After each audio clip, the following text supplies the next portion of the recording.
Judge, these are a couple of these pictures that I think they have this on top of it, just to warn everybody, these are graphic photos. First is number 2.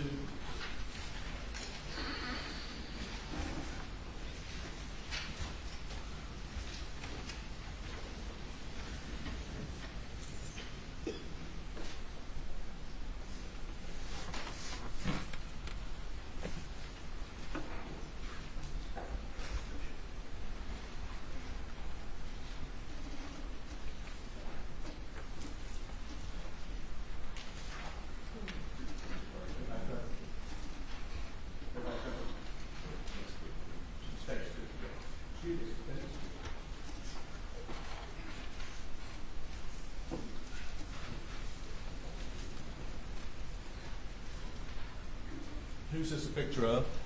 That's Maggie Murdaugh. Did the defendant say he checked her pulse? He did. Did he tell you where? He did not.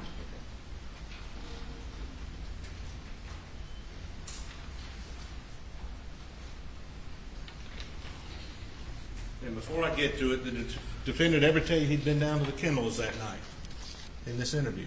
No. After his nap, where did he say he went? Went to check on his mother in Hampton.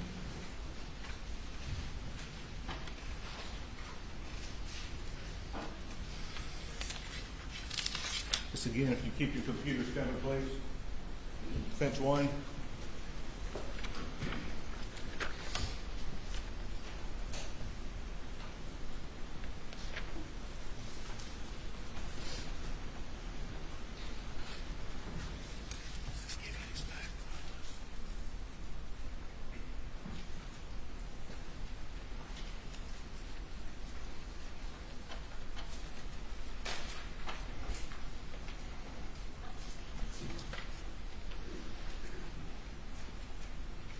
With the court's permission, I'd like for the detective to come down, please, Judge.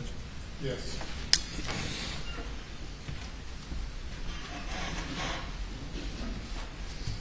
Detective, I'm going to get what you won't block and I won't block her.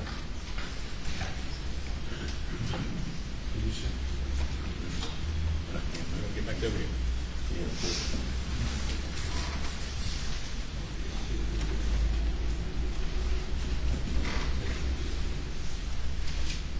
Did the defendant tell you he tried to get the pulse of his son, Paul Murdaugh? He did. Did he tell you where he tried to get the pulse? He did not. Just that he tried to turn him. Say that last time. He tried to turn him. And he told you he tried to turn him more than once, didn't he? Yes, he did. Judge and lady here. How many times did he tell you he tried to turn him?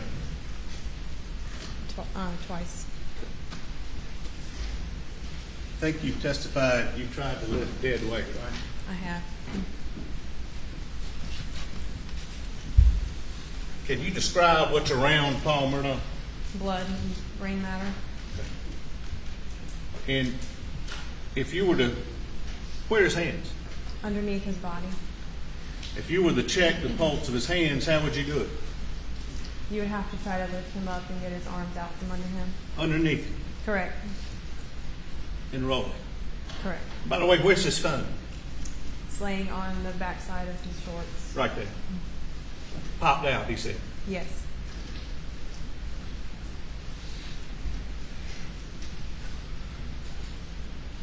Is that his brain? That is.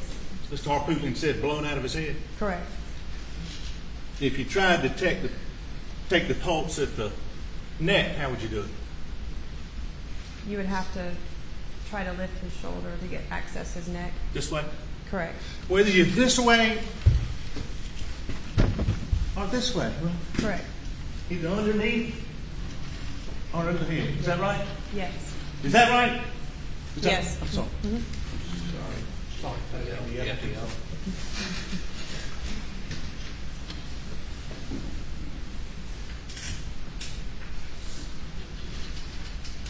When you saw Alex Murdaugh, when you first came up to him?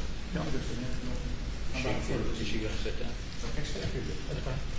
Why are you questioning her not in the chair? Well, I made sure something again. Okay. Judge, I apologize. I see you. Go back and sit down. Thank you.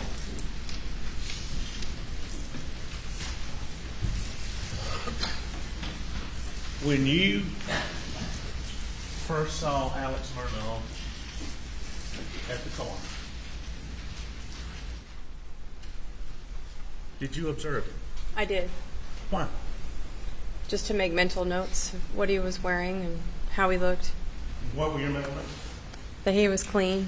Say that again. That he was clean. When you were in the car with him, you were behind him. I was. Okay.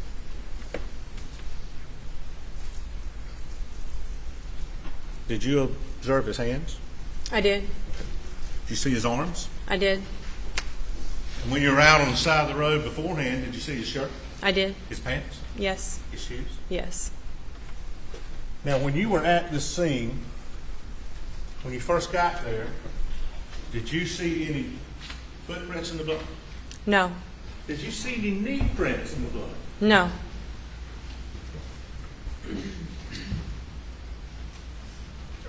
Anywhere around the body? No.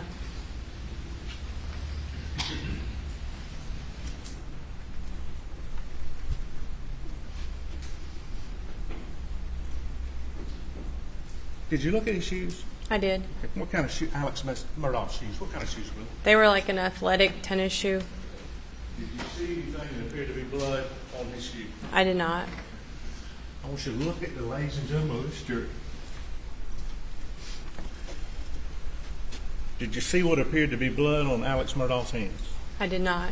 On his arm? No. On his shirt? None. On his shorts? No. On his shoes? I did not. How long was this after the 911 call? 2 hours, 2 to 3 hours. All this fresh in his mind? Yes.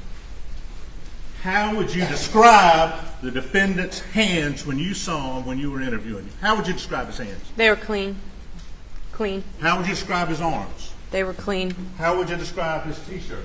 Clean. How would you describe his shorts? Clean. How would you describe his shoes? They were clean.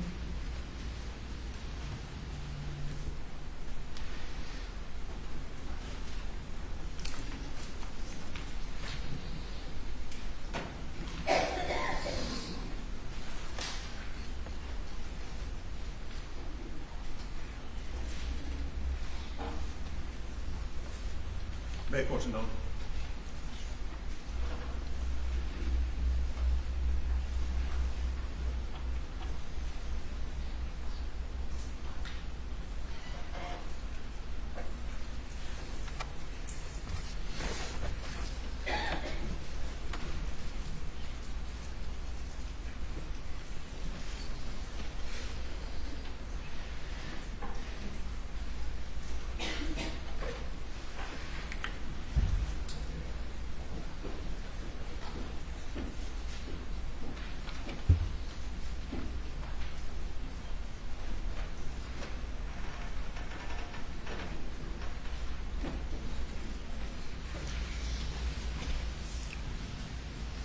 Was his phone taken that night, Alex Murdaugh? I believe so.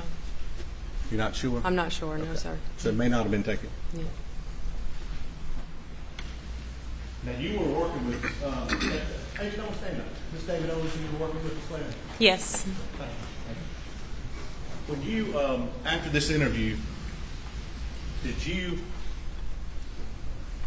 go to the actual house at 4147 now? I did. Okay. Did you go inside? Just in the foyer, yes. Okay. Did Agent Owens go inside? He did. Okay. Were the defendant's shirt, shoes, and pants collected by Agent Owens? Yes. You didn't collect them, he did? I did not. Okay. And those are the same shirt, shoes, and pants he was wearing there? Correct. And Sled got them that night? Yes. Okay.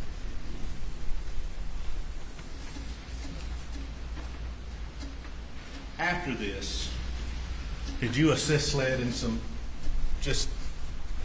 things that came up in the investigation? I did. Okay. And I don't believe this will be object to, but did you assist him with getting Maggie's car? I did. Okay. Some other cell phone evidence? Search warrants.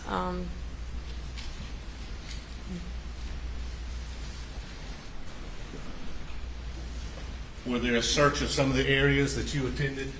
Yes. in and around Yes, Moselle? Correct, yes. Search of ponds? Yes.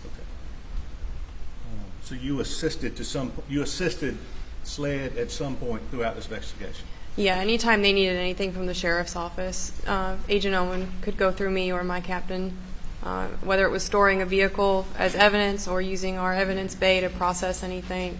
I was there to assist in any way that they needed. And did you assist, I guess, in the helping with Alex Murdaugh's car as far as getting anything out of that car? No, SLED processed that. Now, if you just listen to my questions, I'm not going to lead you. I just want to ask you one final question.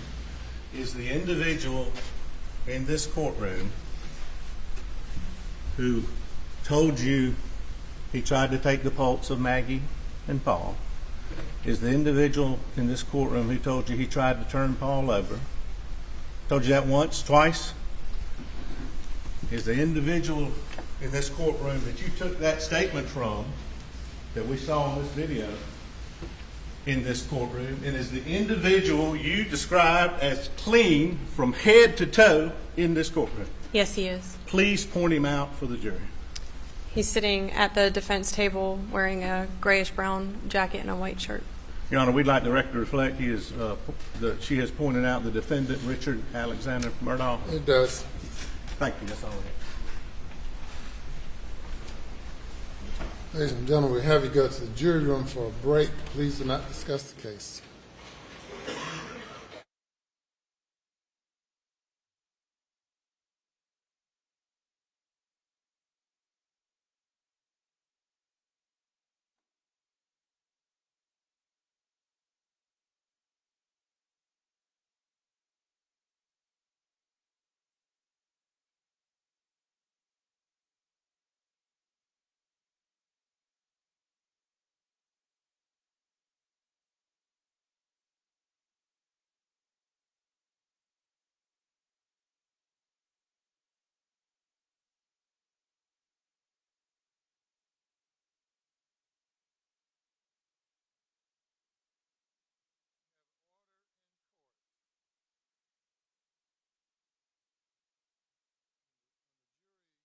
Leaves the courtroom, that's not an invitation for conversations until a recess takes place. We'll be in recess for 10 minutes.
Before the jury comes in, I want to review a few of the rules of court and rules of procedure with counsel.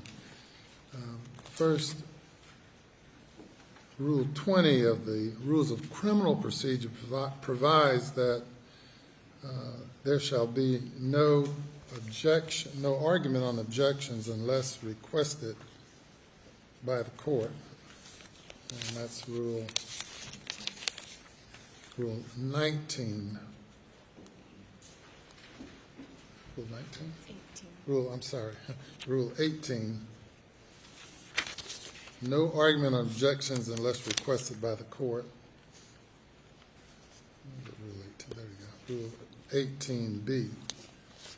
Then Rule 43H of the Rules of Civil Procedure, which is applied to the Rules of Criminal Procedure through Criminal Procedure Rule 37, I believe it is. 37, yes. And that is that only one counsel for each party shall examine or cross-examine a witness. And by extension to that, the court's order, and that's Rule 611 and the procedure established in the course of this state, the examining counsel only shall make objections. If Mr. Griffin is going to cross-examine, Mr. Griffin makes objections. Likewise, with the state's attorney general, not any and everyone can jump up and object and argue. Any questions about either of those rules? Your Honor, I understand the rule. So, as with the witness, they were attempting to get to testify about blood in the water yesterday, I objected, and it was a speaking objection. I apologize. But when I object,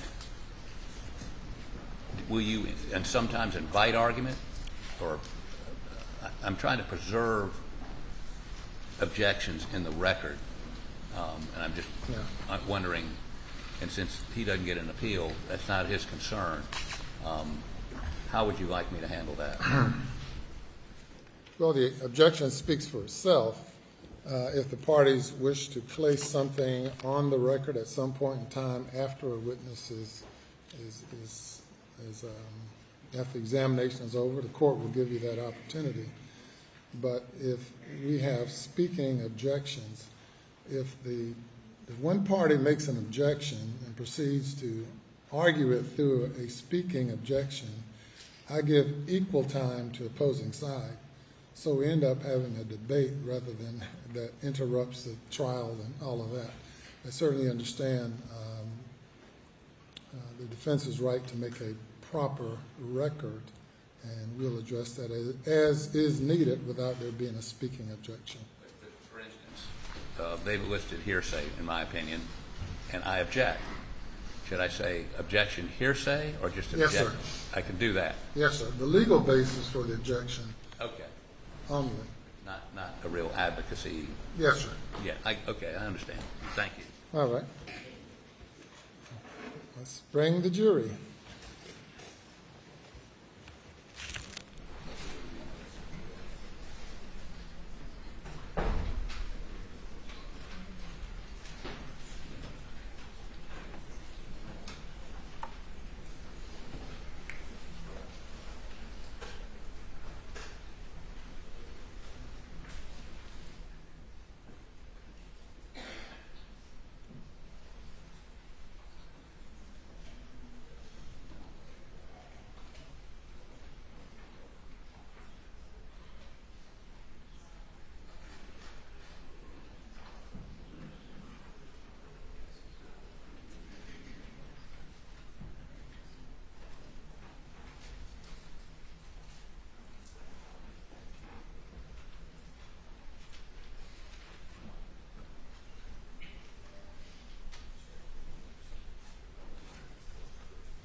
The jury is present.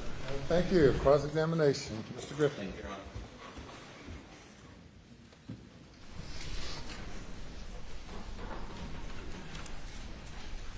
Detective Cross, good morning. Good morning. My name is Jim Griffin. Detective Rutland. Jim? Rutland. Rutland, I'm sorry. That's okay. My name is Jim Griffin, and I represent Alec Murdaugh. You had testified on direct examination a moment ago that it was, you believe, somewhat unusual for Mr. Murdaugh to go visit his mother as late as 9:06 on a Monday evening. You recall testifying? I do. And you were sitting in the car when he was being interviewed, and you recall him saying that his father, Mr.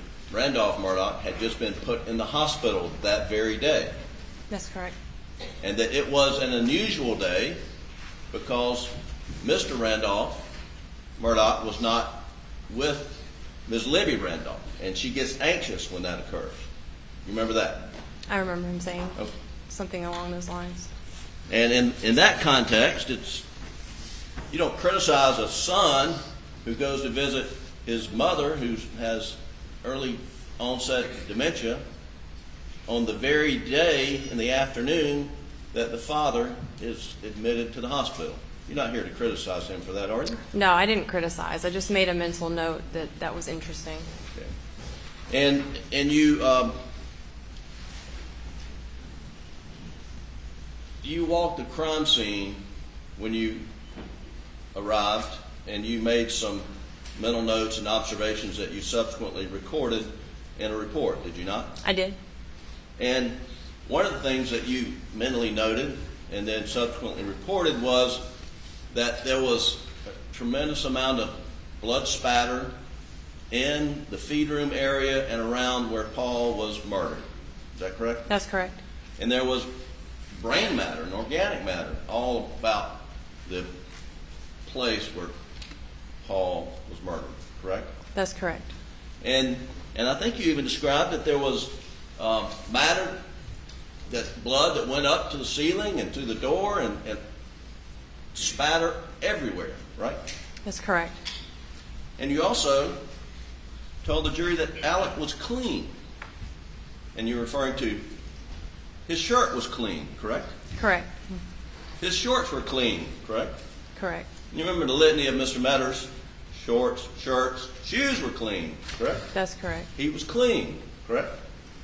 To my visual eye, he was clean. Yes. And to your visual eye, it did not look like he had just blown his son's head off in the confines of a feed room where splatter is everywhere. Isn't that correct? I didn't say that. Well, let me ask you. In your mind's eye, that night on June 7th, did he look like someone had just blown his son's head off, spatter going everywhere? Again, I can't say that for sure. A lot of things would come into play to affect that. Distance is one of them. Well, certainly if he appeared that way on the night of June the 7th, you, a sworn law enforcement officer, you would have initiated process to take him into custody, I suspect, wouldn't you? No, that was not my role that evening. I was just assisting. Well, one of the things you did that evening, Ms. Rutland, was you obtained a search warrant, did you not? I did. And that was your first official duty in connection with this double homicide investigation, right? That's correct. And I'm going to show you Exhibit 3, Your Honor. I shared it with Mr. Metters during the break, and asked the witness to identify it. You recognize Exhibit 3? I do. This is the search warrant I got that night.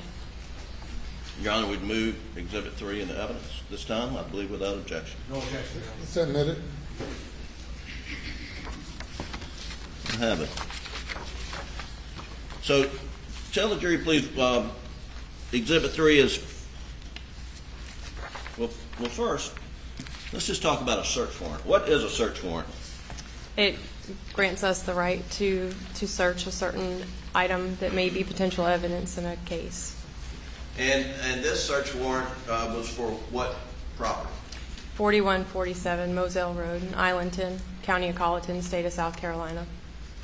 And it covers the whole roughly 1,700 acres, or the whole property, does it not? That is correct.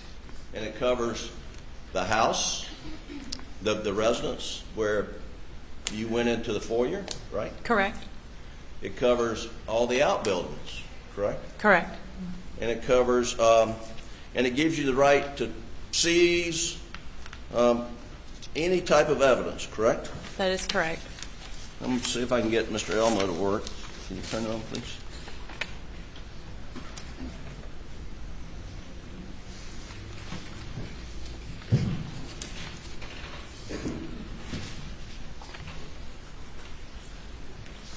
I've got to turn sideways. All right. Let's see if we can read that document. Is there light you can turn on here? That's much better. And can we zoom in? All right. Okay. Got it. Thank you. So, and this is the search warrant, right? Yes, it is. And it says description of premises to be searched. And here it's 4147 Moselle Road, Islandton. And then there's a PIN number. What's the PIN number? That's a property identification number that's assigned to every parcels of real property within the county. It's set by the tax office. And it says the property to be searched are any residences, vehicles, outbuildings, kennels, or sheds, right? That is correct. And then it says the description of the property to search and to be seized, and that's under the description of property, right? Correct. And you prepared this document for the magistrate to sign. I did. And here says evidence that may be used or taken during the commission of a crime of homicide to include but not limited any item, tool, clothing, gloves, mask, hats, hoodies, shoes, boots, jewelry, firearms, ammunition, shell casings, gunshot residue, weapons, identification documents, any paperwork, etc. It says any evidence inside vehicles on the property, any evidence found in outbuildings or sheds, any tire, shoe impressions, any and all DNA to include but not limited to fingerprints, touch DNA, etc. Any drugs, narcotics, drugs, paraphernalia, any and all cellular phones, phone records to include incoming, outgoing calls, text messages, voice messages, etc. Then it goes on to talk about photographs and whatnot.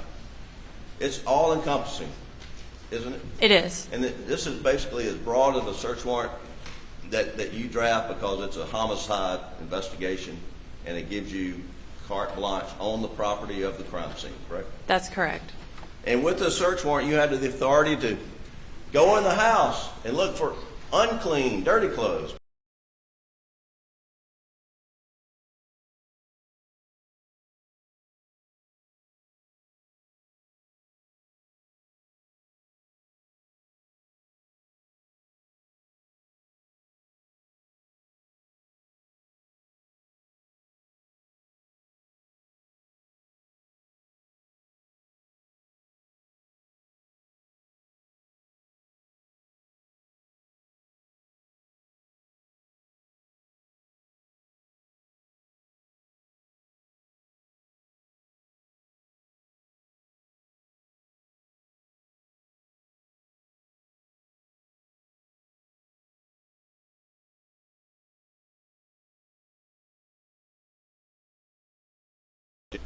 I don't know what they have available, but that would be a crime scene unit question. The and actually there were the clean clothes that Alec Murdaugh was wearing that night. They were seized, were they not? Yes. Okay, and the clean shoes were seized, correct? Yes. And the clean shirt was seized, was it not? Yes, it was. Okay. But that you were in the house when that happened, but you didn't collect the clothes, right? I did not collect anything. I stood by in the foyer. And who did the collection? Do you recall? Special Agent Owen. And when was he assisted by anybody? I was just standing by. They went to a back bedroom, and I was in the foyer area. It was like an open floor plan. And And do you recall how? Do you recall what Mr. Owen, Detective Owen, Special Agent Owen, apologize, Detective Owen, Special Agent Owen, did you observe what he collected the clothes in? I did not. Did he collect all the clothes and put them in one paper bag? I don't recall.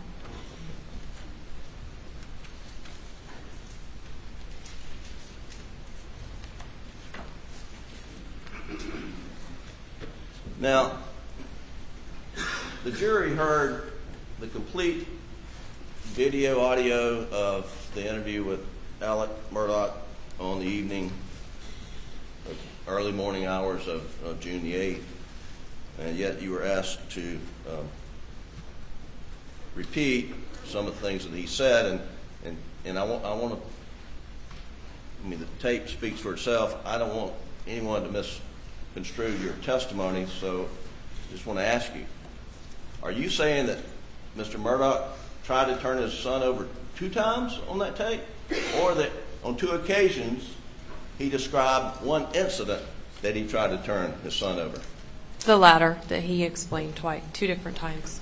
So in answer to your questions, if anyone would walked away thinking that Alec Murdaugh told you that he tried to turn him over 2 times, that would just be mistaken, and we've now clarified it, right?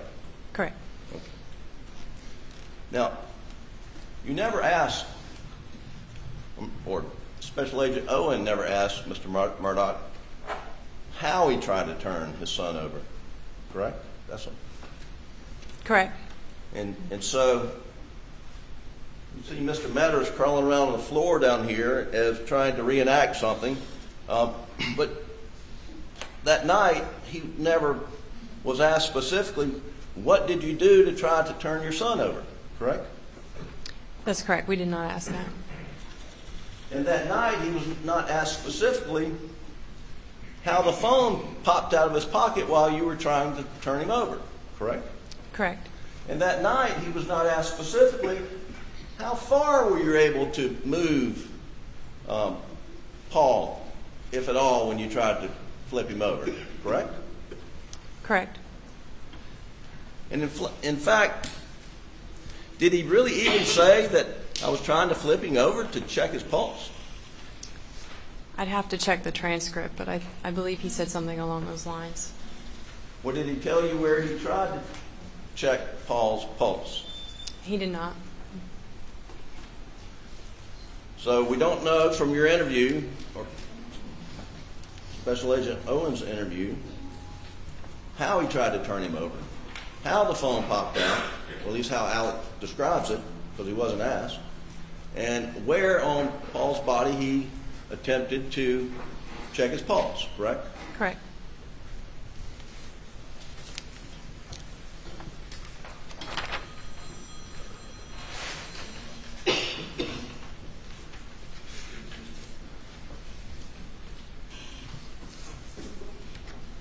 And you were asked questions about whether there were knee prints and footprints by Paul's body, next to his body, right? Yes, I was asked that. And did you do such a forensic analysis, investigation to see if there were boot prints or footprints around Paul's body? I looked with my eyes. Okay. And were you aware that before you got there? Well, what time did you get there? Can I check my notes? Sure. Okay. You can take this down. Through Mr. Elma. I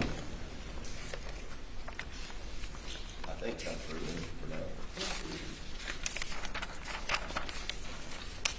now. 12:22 a.m. I was on scene. Okay, 12:22 a.m. And Paul's body and Maggie's bodies were covered up with a sheet, but still present, correct? Correct. So when you were looking at Paul's body, just observing whether there are footprints near him, you couldn't see right next to his body because of the sheet, could you? The sheet was mostly on his body, not on the cement on the ground next to the body. Was it a fitted sheet? No, but it wasn't a queen sheet either. Okay. Then, jury has seen photos of the sheet. Were you aware that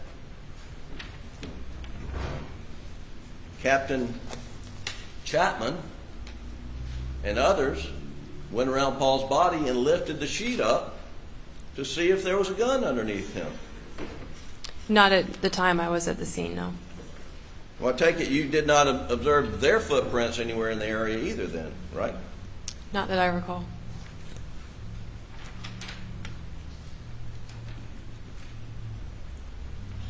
And you said that Alex's pants were clean. Remember saying that? I remember saying that. What color pants did he have on? Khaki. All right. And are you aware of any forensic testing that had been done to the pants to see whether there was blood on the pants That night? subsequently? No, there was nothing done that night forensically. That night, nothing was done forensically. Not before I interviewed him, no. Right. And you just did not observe any blood on his pants or in his pocket? No, just simply speaking with him like this, looking him up and down, I did not see any blood on him. And he didn't look like someone who had just been within feet of blowing Paul's head off, right? Again, I can't say that. There's so many different factors that you would have to take into account. Now,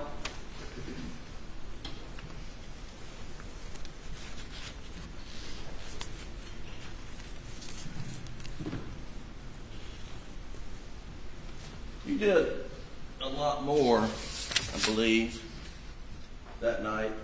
After you left, well, let's go back. When you got to the scene, you partnered up with Agent Owen, correct? That is correct. And you saw inside the shed, and you observed there was wadding on the floor near his feet, Paul's feet. Correct. And when we say wadding, what are you talking about? The internal components of a shotgun shell. And then you saw in the rear window of the shed there were several holes, right? That is correct. And you described in your report that you saw large amounts of blood spatter and brain skull matter were on the door to the shed and on items within the storage building. You saw all that, right? That's correct. And then you went and examined Maggie's body, did you not? I wouldn't say examined. I would just say I looked at her. And well, one of the things that you noticed when you were looking at Maggie's body, I believe, you said you noticed there are a few clumps of her hair and a broken earring were located near a UTV tire, right? That is correct. And what's UTV tire? I'm sorry? What do you mean by UTV? All-terrain vehicle. It's like a four-wheeler, side-by-side. Okay.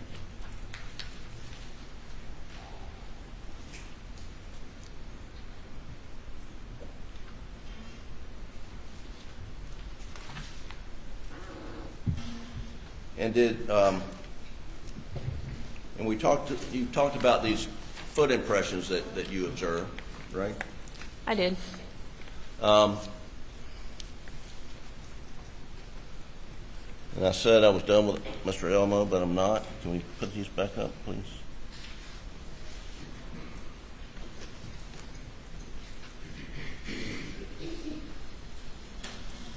Can you turn on Elmo? It's on. Oh, there it is. How do you zoom in, Doug?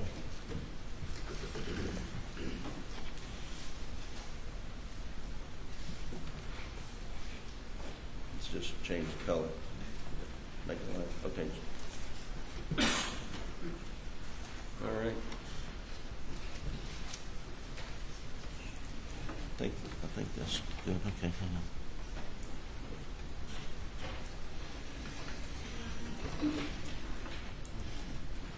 May not be a good one.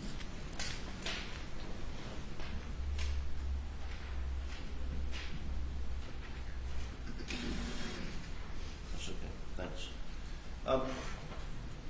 You mentioned that you told investigators that worked for me and Mr. Harpootlian that the boot prints were not yours in these photos, right? That is correct.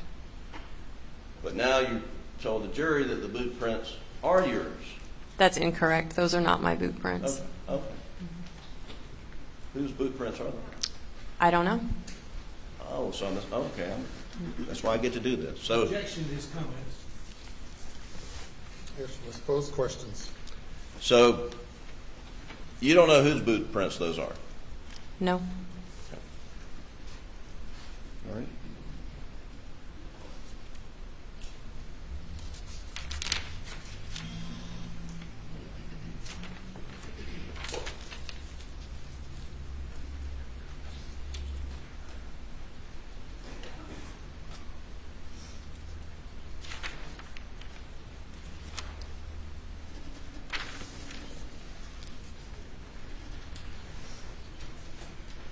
Now, one thing about this search warrant that I asked you about earlier, it was. Do you have it up there? I couldn't remember if I gave it back to you or No, I not. don't think you did. Okay. That's okay. It was never executed, was it? Oh. I handed this off to SLED agents once I was at the scene. Thank you. You said you handed the search warrant off to SLED agents. I did. Okay. But to your knowledge, was it ever executed? Yes, it was. Or you think it was executed? It was. And why do you say that? Because the SLED crime scene unit, I was present while they were processing the scene and executing the search warrant.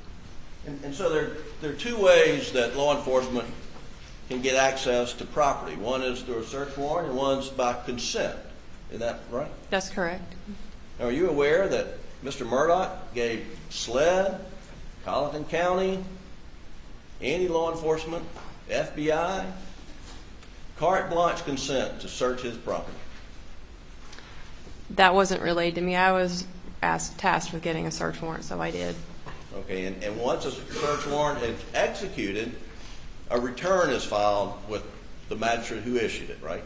That's correct. And you never filed a return on that search warrant, right? Do you have, like I said, it was given to SLED, so. So we'll find out more about that. But to your knowledge, I mean, you didn't file a return. That's all you can say, right? I don't recall. I have to check my notes. You heard on the tape, you heard Mr. Murdaugh say you can do anything, look for anything. Do you remember him just giving consent to whatever you need? As far as speaking with him, yes, I remember him saying that. Okay. And you walked back through the crime scene one last time before you cleared the area on the morning of the 8th. Is that right? You could say that. We were walking around the whole night and staying out of the way of the crime scene unit. Were you there after the crime scene unit left? No, I was not. They were still processing when I left. Oh. Do you know whether or not the crime scene unit left shotgun pellets behind in the feed room? I have no knowledge of any of that. 20, 30, even more shotgun pellets left behind in the feed room. Were you aware of that? Said she had no objection. Objection is sustained.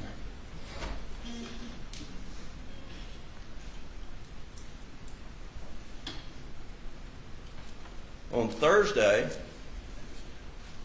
June 10th, 2 days, 3 days,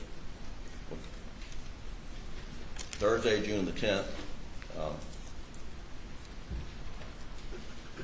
you went with SLED, a number of SLED agents and law enforcement agents, went to meet with Mr. Murdaugh, Mr. Murdaugh's brothers, Randy and John Marvin, Mr. Murdaugh's son, and they all agreed to meet, and y'all found a location in outside of Barnville, I believe. You remember doing that?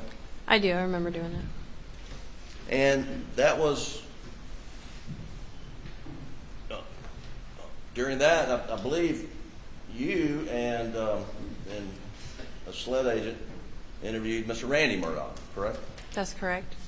And Mr. Randy Murdaugh agreed to allow the download of his cell phone, correct? That's correct. And gave consent, right? He did. And Mr. Alec Murdaugh, to your knowledge, gave consent to download his cell phone, correct? To my knowledge, yes. And Mr. John Marvin Murdaugh did the same, correct? Correct. And Mr. Buster Murdaugh did the same, correct? He did.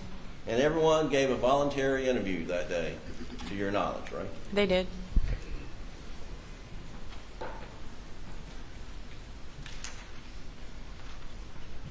And then a little bit later, on the Wednesday, June 16th,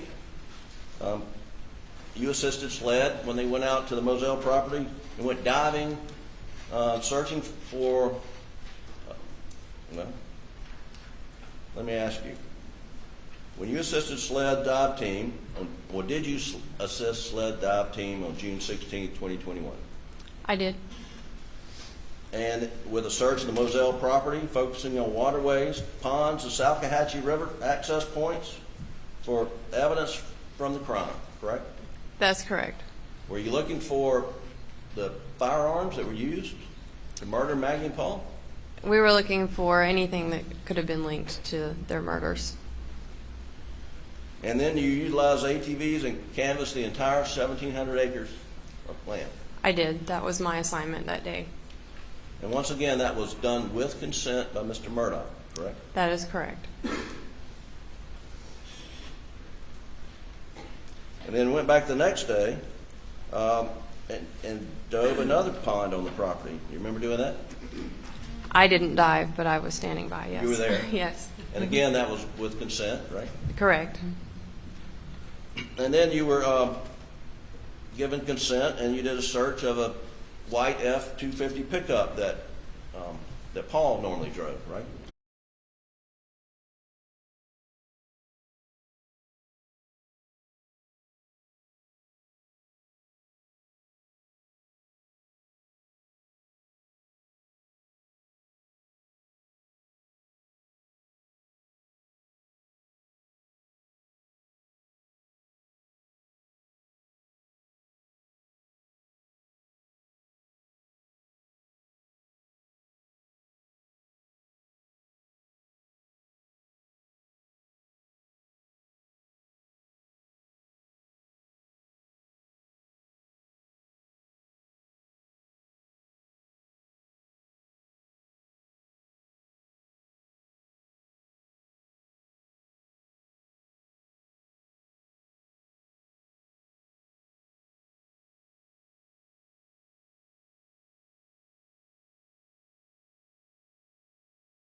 Do we have the exhibit number that's in evidence before we play it? No.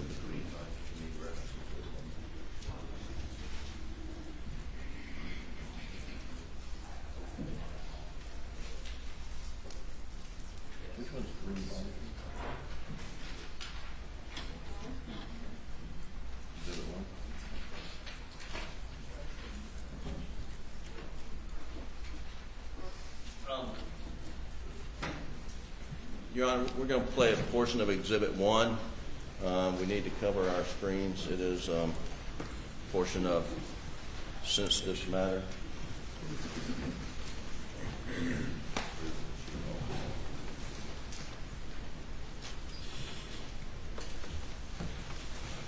Can you see that, Ms. Rutland? I can, yes, sir. Okay.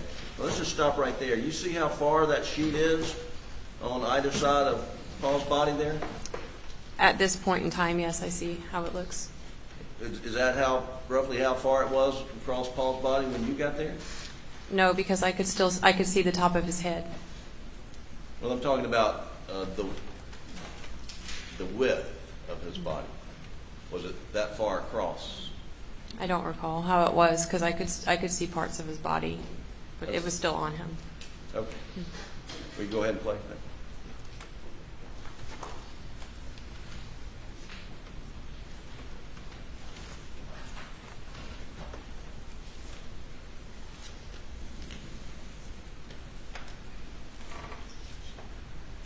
Did you notice any footprints of the agent there inside the kennel? No, I believe he's standing on In the food room? in the feed room. Right. No,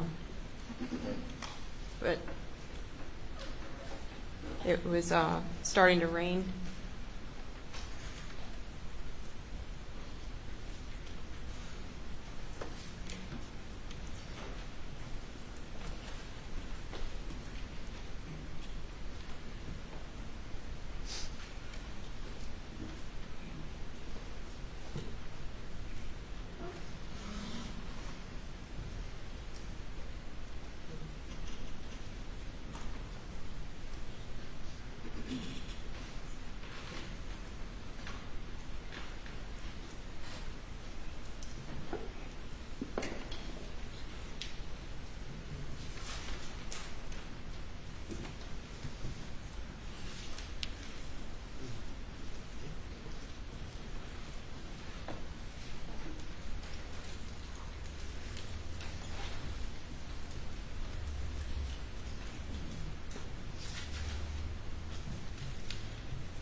Okay, you stop right there, please.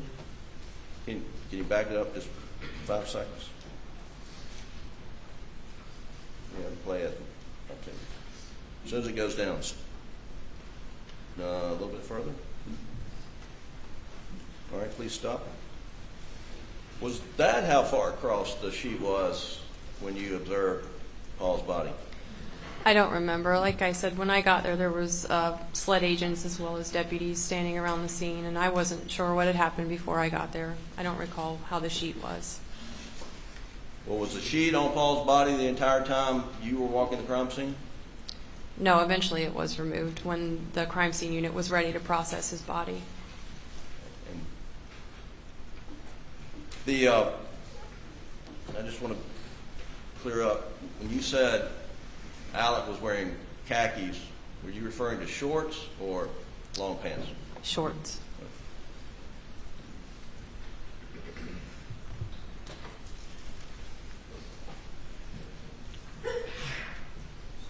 Is this from the video from the interview? Your Honor, we're going to publish a small portion of the video in the car, which is their last exhibit. Well, excuse me, that's from number 1. Those the shorts he was wearing? Yes. Are those khakis or green? Khaki style, green. Okay. All right. That's all. You can take it down. That's all the questions we have, Your Honor. And read that right. Yes, sir.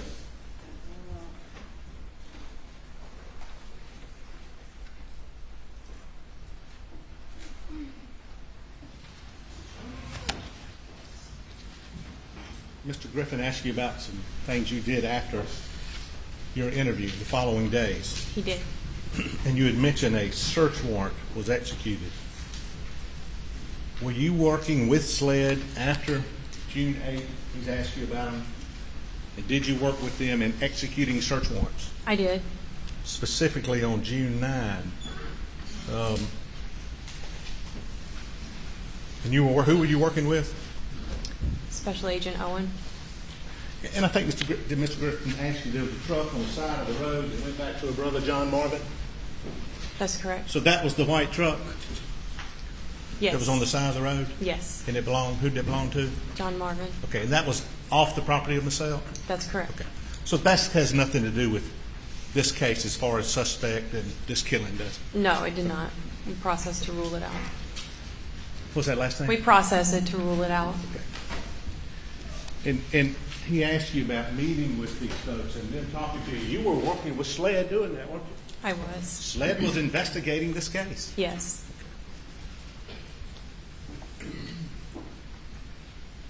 Getting swabs. Getting swabs from folks? In general, Yeah. getting swabs? I was present when swabs were taken, yes. I'm not trying to say Yeah. you took them. I'm No, just following up on his that's question. correct, yeah. Were you present when interviews were taken? I was present, yes. And who was leading those interviews? SLED. Who was in charge? SLED. Were they investigating? They were investigating.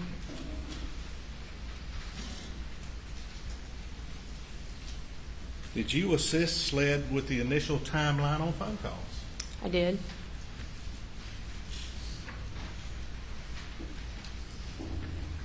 On June 12th, did you assist SLED in removing an internal computer black box of a Chevy Suburban?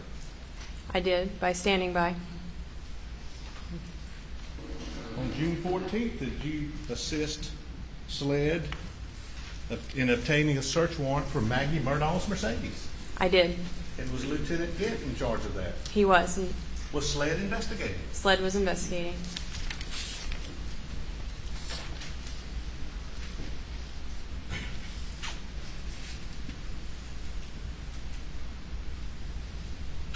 Was that what's referred to as the blue box? Black box, I Black believe. box? Okay. Yes. Sorry about that.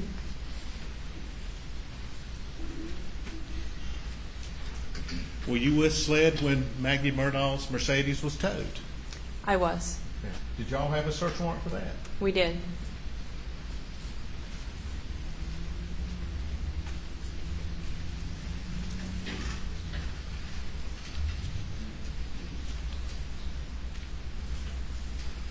I think he asked you, were you with SLED when ponds were searched in the area? I was. That's June 16th, would you dispute that, 2021? No, that's correct. And I think Mr. Griffin asked you about a truck that a Mr. Davis was driving out of the shed. Were you able to confirm that the tire tracks in the shed were his I did, by looking at them. by looking at them? Yes. And I think Mr. Griffin asked you, did Mr. Davis say he was in and out of there a couple times a day? Twice a day, yes. So those tracks inside the shelter were whose? The dog caretaker, Mr. Davis.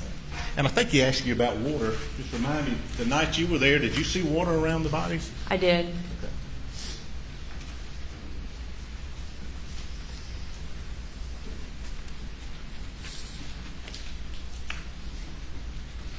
He asked you about some injuries, I think, that you had noted in your report. How did Paul fall?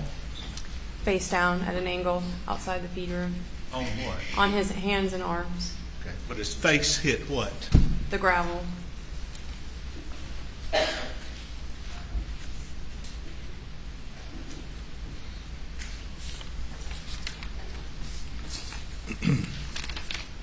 Mr. Griffin asked you about how many times the defendant, Richard Alexander Murdaugh, had mentioned to turn his son Paul's body on page 2 of the transcript, or toward the front. Actually, I think I tried to turn Paul over first. You remember him saying that? Yes. You know, I tried to turn him over, and I don't know, I figured it out. Yes. And his cell phone popped out, Correct. and I tried to do something, thinking maybe, but then I put it back down. Correct. Were his words, I think I tried to turn him over. Yes. And later on, I tried to turn him, and then I tried to check him. Correct. I tried to turn him. Correct. He asked you about the sheet on the body. Did you see the front or the top of Paul's head? I did. Okay. And he asked you about the sheet over that body. I want to ask you about a sheet. When you saw Richard Alexander Murdaugh, did he have a sheet over him? He did not. Could you see his face, his hands, his body, his pants, and his shirt? I could.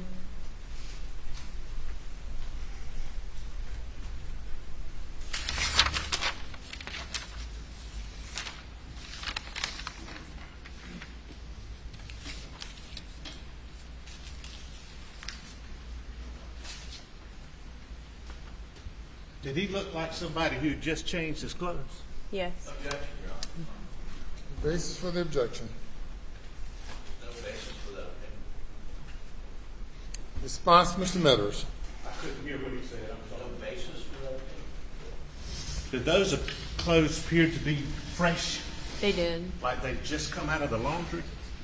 It could be. No objection, Your Honor. Objection overruled. That's all he had. Further questions?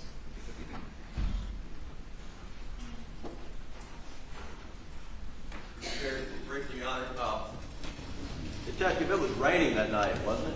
It started to rain before we did our interview.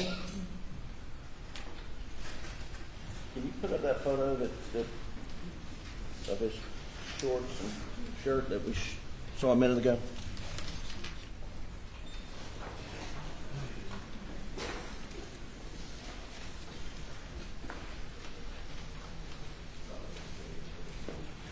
What's that? Waiting for it. Signal.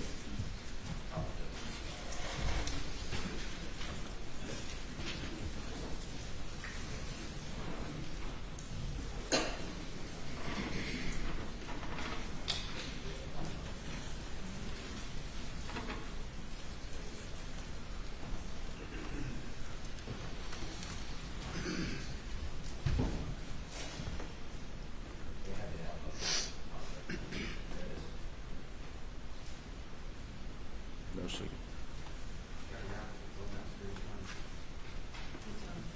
Oh, here it is. Thanks.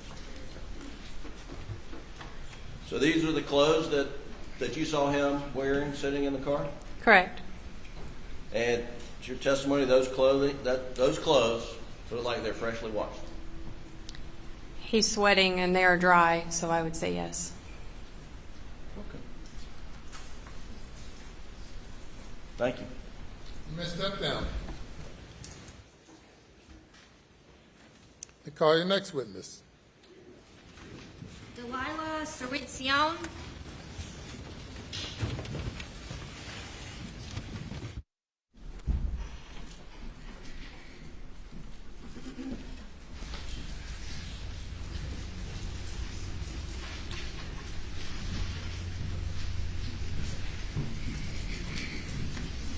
Raise your right hand. Left hand on the Bible. Do you affirm this testimony about to give the court in this trial shall be the truth, so help you God? Thank you. Take a seat in the witness stand. State your name again for the record. Spell your last name. Yes, Delilah Cericione, Cirencione. Good afternoon, Agent Cericion. Good afternoon. Could you tell the jurors where you work? I work for the South Carolina Law Enforcement Division, or SLED. I'm currently in the Behavioral Science Unit, but was formerly in the Crime Scene Unit. Now,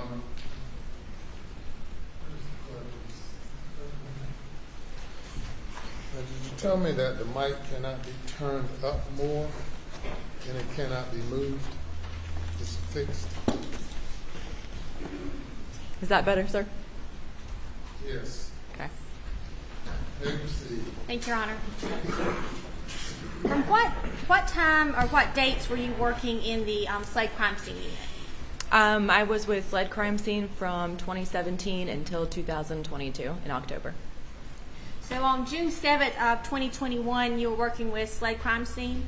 Yes, ma'am, I was. And did you had an occasion to be involved in the investigation of Alec Murdaugh. I did. And what was your involvement in that investigation? On June 8th, I was requested by my lieutenant, Todd Shank, to respond to the Colleton Medical Center to collect buccal swabs or DNA swabs from 2 victims. Okay. And can you tell the jurors what is a buccal swab? A buccal swab is just a DNA swab, so it's a sterile Q-tip about this size, kind of like a Q-tip you use for your ear, and you swab the inside of the victim's cheeks for a DNA standard. Do you just take one swab? It comes in a set of 2 swabs within one container, so 2 swabs for each victim. So you rub the inside of the person's cheek with that swab? Yes, ma'am. Okay, and then what do you do with the swabs? Then it's placed back inside the sterile container, and it's put into a coin envelope where it's sealed, dated, and initialed, and the time of the collection is written on the envelope. And it is sealed and dated and initialed to ensure that it is not tampered with. Would that be correct? That is correct. And if someone else analyzes or manipulates that swab, they should note that on the packaging? I'm not sure how it goes after it's out of my control, but I chained all that over to Lieutenant Todd Shank once I went back to the SLED Forensic Laboratory. So where did you turn those buccal swabs in? After I left the medical center, I went back to SLED to the Forensic Laboratory and did a chain of custody with my lieutenant, and it was then in his custody.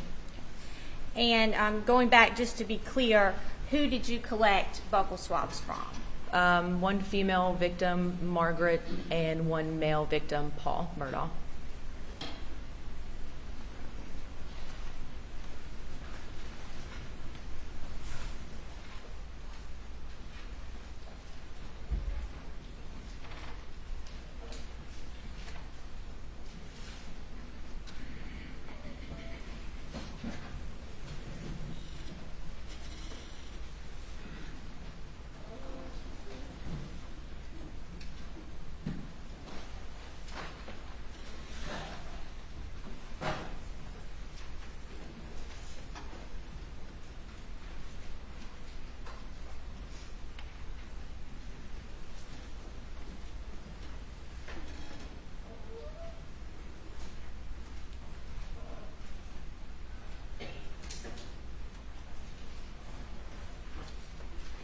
Court's indulgence, Your Honor.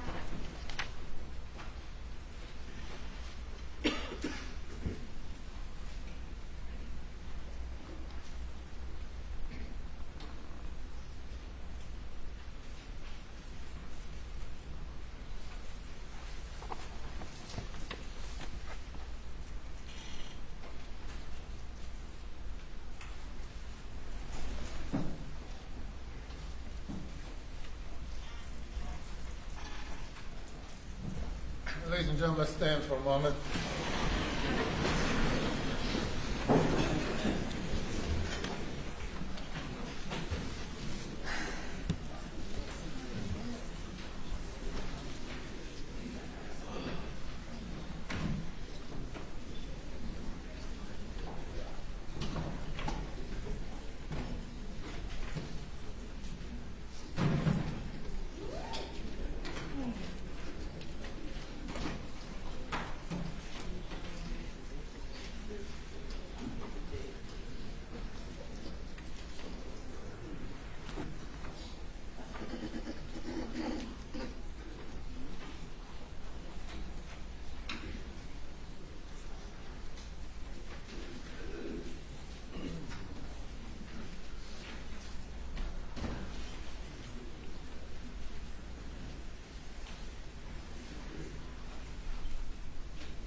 Okay.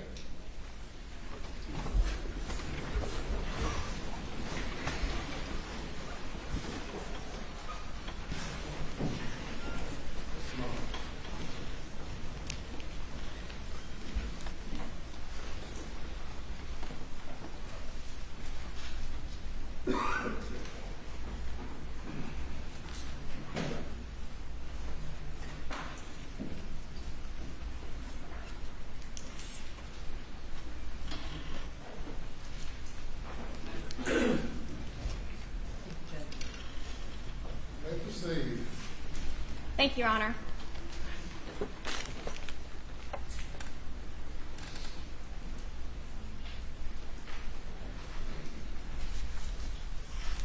Agent Cinciano, I'm going to show you these evidence baggies from SLED. Can you take a look at that?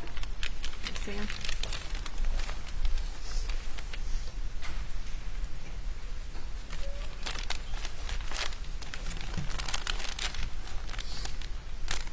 Yes, ma'am. Do those appear to be the buccal swabs that you collected from Paul and Maggie Murdaugh? They are. And how do you know that? Both of these have my initials, the date, and a description on them, and they're sealed with my initials and the date. And looking at those, can you tell if anyone else?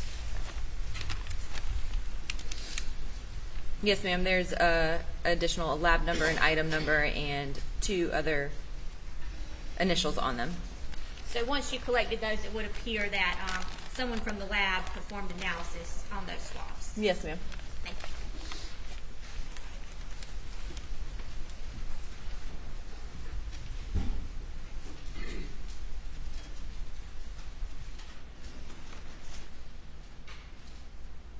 No objection, Your Honor.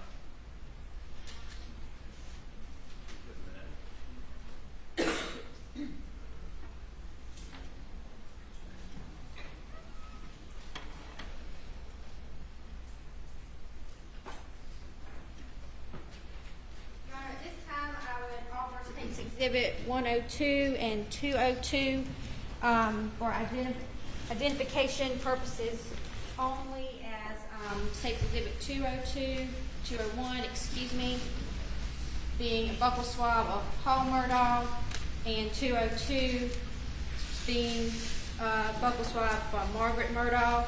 And Your Honor, we would actually move to enter these into evidence. Any objection? No objection.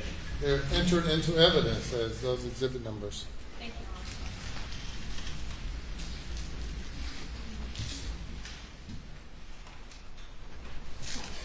Your Honor. Agent Cinciano, did you do anything else in regards to this case? Yes, ma'am. Once I cleared from the Colleton Medical Center collecting the buccal swabs, I was requested by Captain Ryan Neal with the SLED Low Country region to respond to the initial scene of the crime scene and collect a cell phone that was collected by their agents via chain of custody. And whose cell phone did you collect from Ryan Neal? Do you know? I'm not aware of whose cell phone it was. It was a iPhone cell phone with a clear case.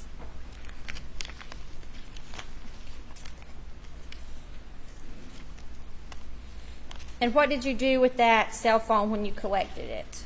The cell phone was collected by a chain of custody with Captain Ryan Neal, and then it was placed in a brown paper bag, sealed, and transported back to the SLED Forensic Laboratory, where it was chained over to Lieutenant Todd Shank.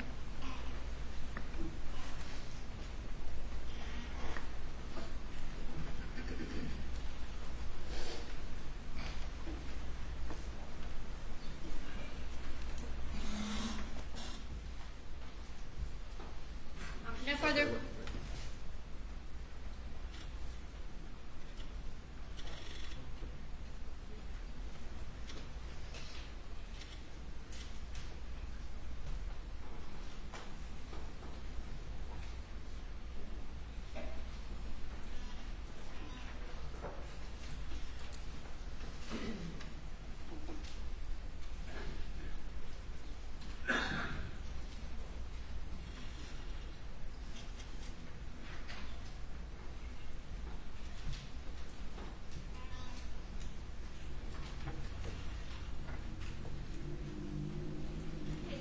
I'm going to show you State's Exhibits 203 and 205.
This is State's Exhibit 204, which is the cell phone,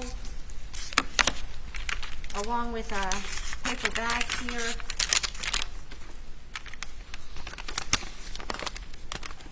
Can you tell that's the paper bag that you collected this cell phone and put that cell phone in that paper bag? Yes, ma'am, it is. And how can you tell that? It's got my handwriting on it with my initials and the date and a description of the cell phone. This time the state would offer State's Exhibit 204 into evidence. Just for identification, you object to it coming into evidence. It'll be marked for identification, those two exhibits. That's not the phone, those are the chain. The phone. Is that the phone or is that the chain of evidence? State's Exhibit 204 is the cell phone. I mark for identification, Your Honor. We have no objection to it being marked. For identification. And Agent Cirencione, if you could take a look at State's Exhibits 205 and 203 and tell us what those appear to be.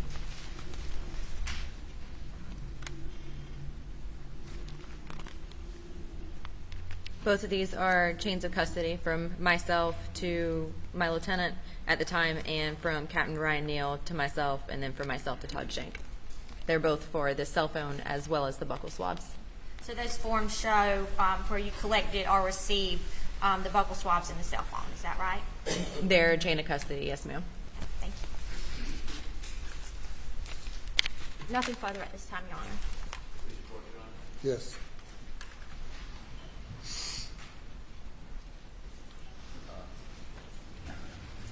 Ma'am, what is it you do for SLED? I mean, I understand you receive things, you take buccal swabs, but are you do you transport things, or do you have another role at SLED? I'm currently a special agent with the Behavioral Science Unit.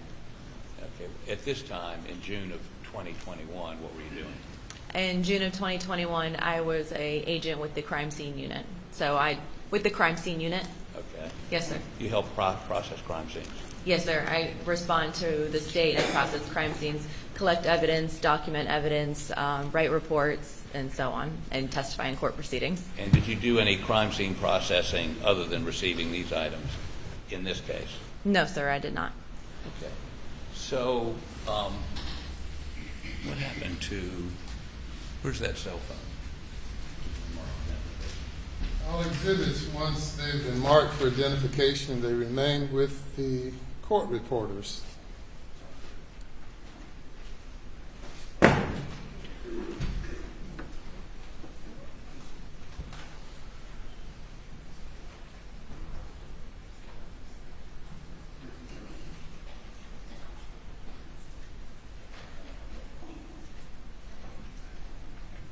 So, and I guess I'll put this right here. You received this cell phone. They didn't tell you it was Maggie Murdaugh's phone, did they? No, sir. But you received this cell phone on the morning of what? When? It was June 8th. June 8th, the morning after the murders. Yes, sir. It was June 8th, 2024. And where was the agent that gave this to you? Where did he meet you? The initial crime scene. Okay, at the house, by the dog pens, where? In the yard near the kennels. And Okay. yes, sir. And when you received it, was it on or off? I don't recall. Okay. Are you aware that cell phones can continue to receive information or erase memory after they're, at any point, but specifically when you're trying to preserve evidence, do you know whether to turn it off or leave it on? Anybody instruct you on that? I'm not an expert with the cell phones, so I'm not sure, sir. Okay. Secondly, do you know what a Faraday bag is? No, sir. Okay, a Faraday bag, for your edification, is something you put an electronic device in so that no one can access it. It can't receive new data. Objection, Your Honor. Is there a question? There it is, I'm getting to it. And it can't erase data. Did you know that? No, sir. You're in the crime scene. Have you ever recovered phones before? Yes, we recover cell phones, but they're typically collected directly by computer crimes or the regional agents. Okay, so in this instance, though, they were not done the normal way, is what you're saying, the usual way. they gave it to you. This way, it was just directly transferred to myself so I could bring it back to the SLED lab. And no one cautioned you about putting it in a Faraday bag or not turning it off? Not that day, no, sir. So would that have been, and who gave it to you, agent?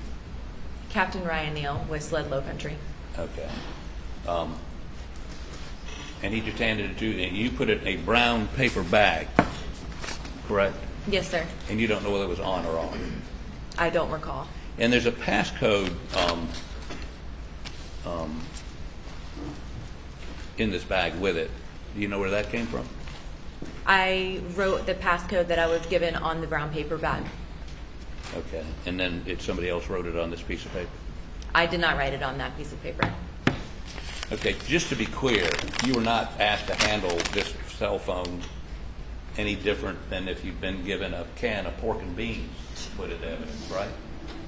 Is that right? It depends if the pork and beans were evidence, but Well, no. assume there's a can of pork and beans and it's a piece of evidence and they want you to transport it. Did they give you any special instructions about the cell phone as opposed to a can of pork and beans?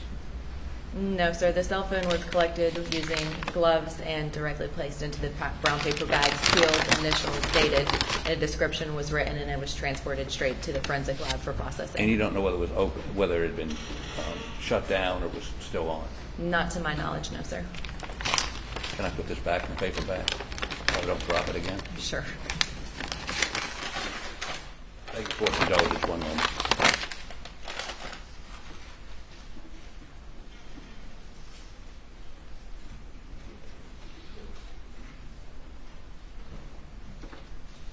Thank you, ma'am. Redirect. Nothing further, Your Honor. Thank you. You may step down.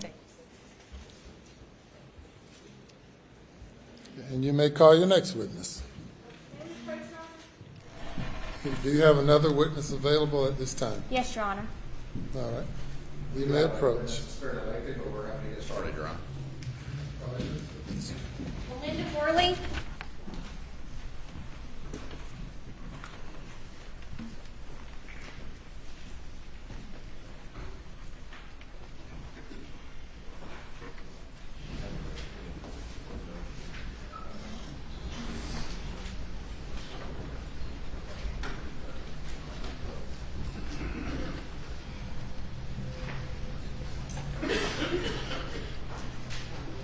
Raise your right hand and left hand on the Bible. Do you affirm the testimony about to give the court in this trial shall be the truth so help you God?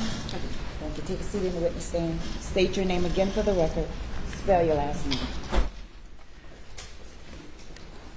Melinda Worley, W-O-R-L-E-Y. Good afternoon, Agent Worley. Good afternoon. Could you tell the jurors where you work? I work for SLED And how long have you worked for SLED?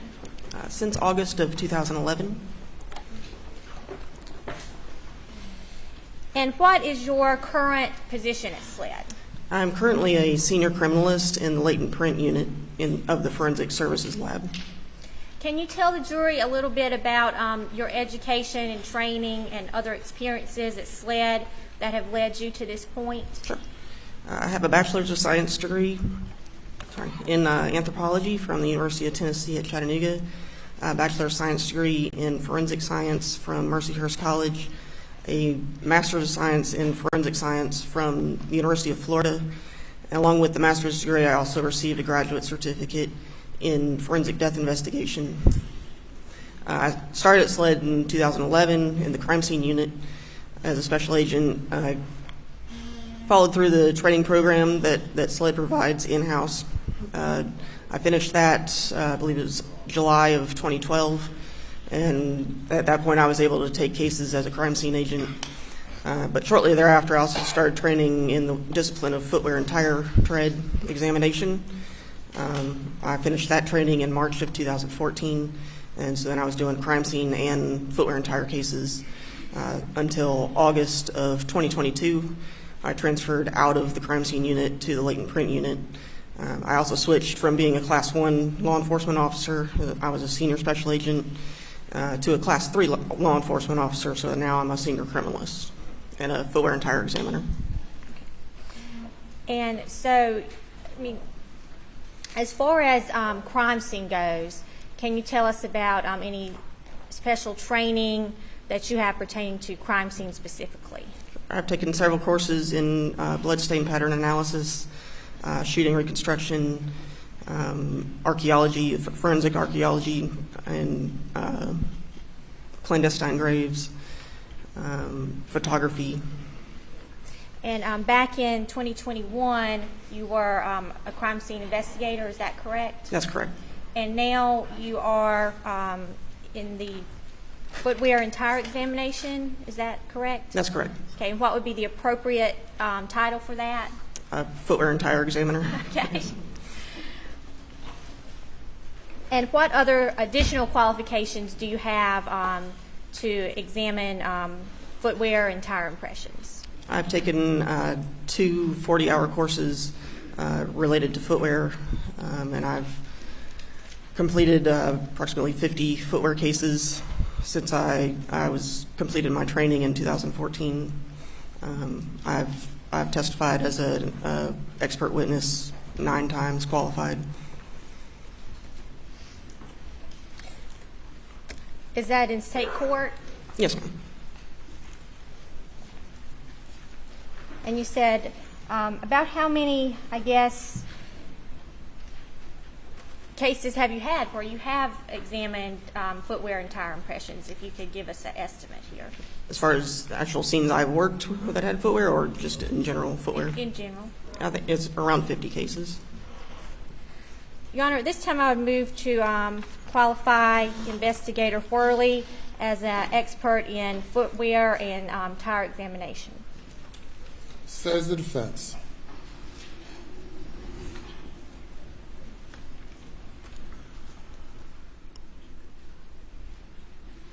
No objection, Your Honor. She's obviously qualified. All right, ladies and gentlemen, where a witness, by virtue of their education and experience, become what the court considers an expert in some field, that witness can give opinions where lay witnesses typically cannot. And this witness has been qualified and now is accepted as an expert witness in the field of footwear examination and what else? Tire impressions, Your Honor. And tire impressions. And you may proceed. Thank you, Your Honor. So, Agent Whirley, back in June of 2021, what was your role at SLED again? I was in the crime scene unit. As a crime scene investigator? That's right. And can you tell us just some of the general procedures of a crime scene investigator who responds to a crime scene? Sure. We are requested to respond to crime scenes anywhere in the state. When the sheriff's office or police department requests our assistance with a crime scene, we document the scene with photographs and draw sketches, take measurements. We collect evidence, document it, collect it, package it appropriately, maintain chain of custody. Is there any special kind of protocol that y'all follow? We do have a protocol manual, yes. Okay. Do you ever wear any type of gowns or coverings or anything like that out to a crime scene? We always wear gloves, no matter what. Depends on the scene, I guess, as far as if we're going to wear any booties or anything else. Okay. Would it be normal protocol to wear booties to an outdoor crime scene? Not the way we've operated now. Okay. Why not? It's not usually, not usually necessary, I guess, as far as watching where you're stepping and not stepping in blood or any tire or footwear impressions or anything. We just don't normally wear booties. And when you're at a crime scene, are you looking for microscopic evidence? Well, we don't carry microscopes. Other than swabbing items at a scene, we would collect potential evidence that way by swabbing it. All right, let's move on to your involvement in this case. Did you have the occasion to respond to Moselle Road on June 7th? I did. Okay. What time did you respond out there? I believe we arrived around 12:07 a.m. Okay. And Are you aware of what time this the crime occurred? I'm not sure about the time it occurred. I know the time I was notified. Okay, and what time was that? We were notified around 10:33 p.m. Okay. So it took you roughly 2 hours to get out to the crime scene. Why was that? We respond from Columbia. All right. So what did you see when you got out there? The scene entailed the area where the kennels were located. There was a large workshop with an overhang on between the workshop and where the dog kennels were. There was a sort of gravel path, driveway between the kennels and that overhang. The sheriff's office had brought out a canopy to cover Maggie's body to protect her from the rain. And what were the weather conditions? It was raining lightly. Okay. What is one of the first things you did when you got out there? We met with David Owen, Special Agent David Owen, and regional agents to kind of get a little more information about what the scene entailed. And then we did a little initial walkthrough to see the sheriff's office had marked some potential evidence. So we walked around to see what was what and see if we could find any additional evidence before we started taking photographs. Do you recall collecting a shotgun from Agent Daniel Green, or excuse me, Officer or Sergeant Daniel Green? Yes, I did. Okay.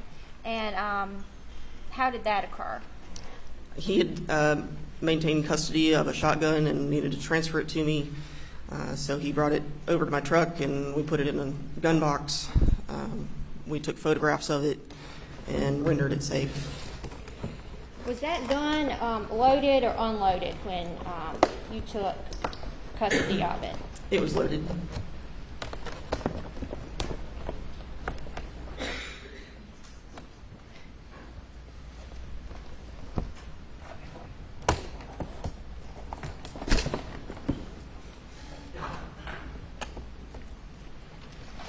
And did you unload that weapon? I did. And why would you do that? We always render a firearm safe before we transport it.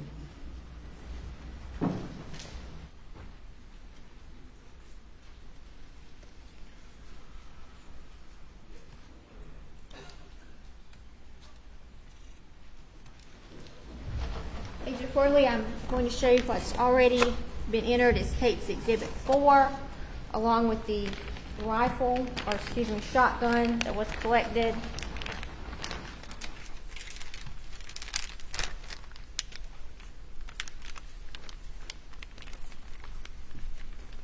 Could you tell us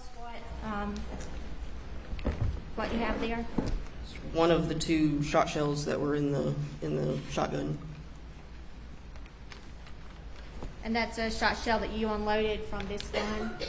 That's right. Okay, what gauge is that? This one is 16 gauge. And the correct caliber for that gun is a 12 gauge? That's right.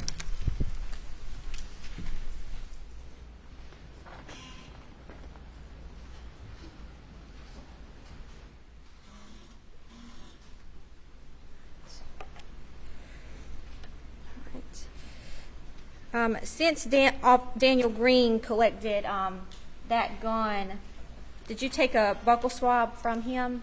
We did, yes.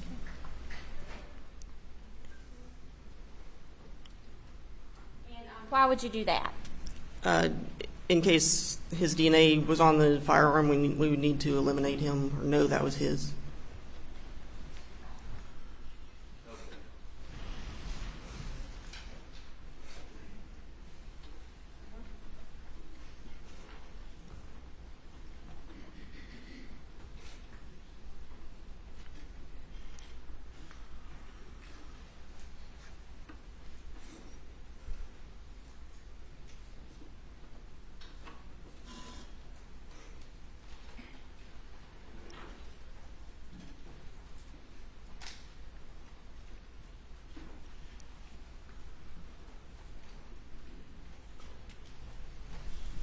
Agent Worley, this is Tate's Exhibit 249. Does that appear to be the buccal swab you collected from Daniel Green? Yes, it is. And how can you tell? It has my handwriting, my initials. The seal tape has my initials with my handwriting for the date. At this time, this tape would offers takes Exhibit 249 into evidence. It's admitted without objection.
Mr. Corley, if you can take a look at State's Exhibit 17.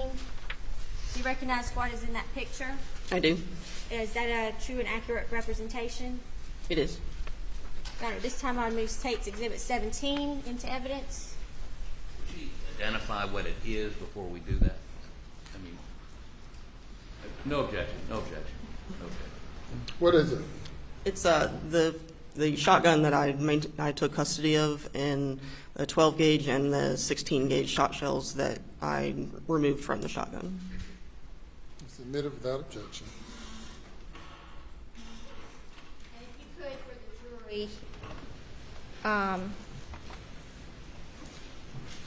could you tell us which shells we're looking at here? The one on the left is the 12 gauge, and the one on the right is 16 gauge. And those are the shells you unloaded from that gun? They are.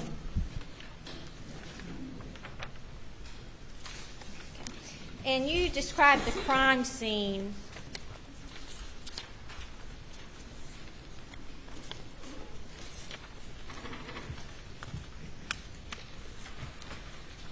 If you could, State's Exhibit 22 has previously been entered.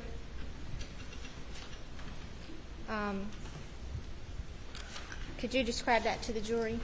That's the large overhang on the side of the workshop, the doghouse that's just outside that overhang, and the Maggie's body is lying there underneath that canopy. The kennels are in the background.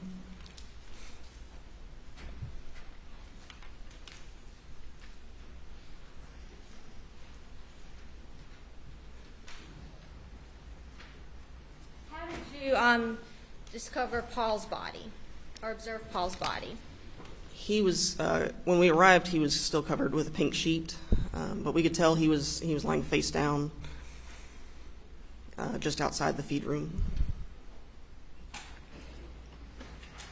And when you, how did you process the area around him? We start with documenting the area with photographs, photographing the evidence that the sheriff's office had already marked, do overall mid-range and close-up of each item of evidence, photograph the victims as they were when we arrived, before the sheets were moved or anything.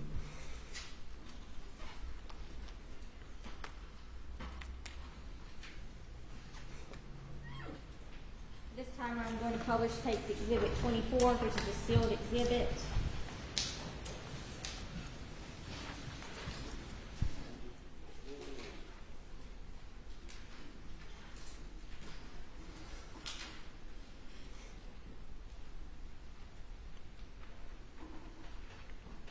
Does this picture show how you found Paul's body? After we documented him with the sheet over him and the coroner removed the sheet, yes, that is what it looked like. he appears to be laying outside of a feed room. That's correct. Did you process that feed room? After he was removed from the area, we went in the room to process the room. And if you look at that picture there, it appears that there's something laying on the back of his shorts there. Yes, that's right.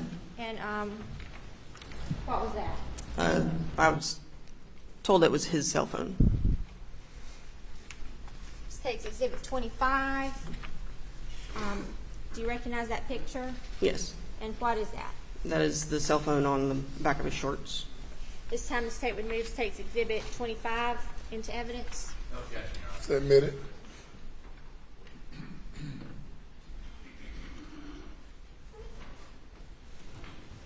And this is the cell phone that was laying on top of Paul's body. That's right.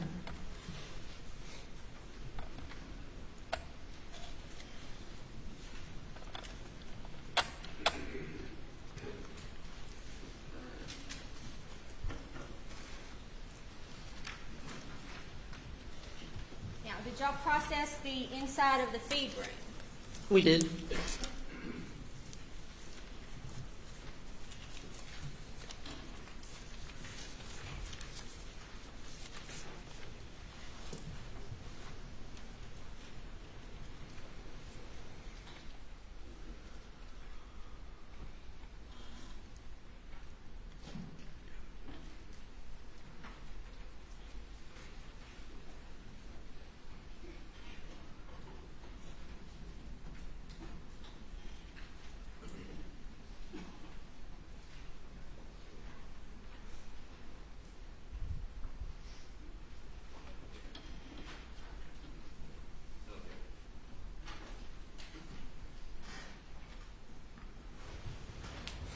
Agent Worley, I'm going to ask you to take a look.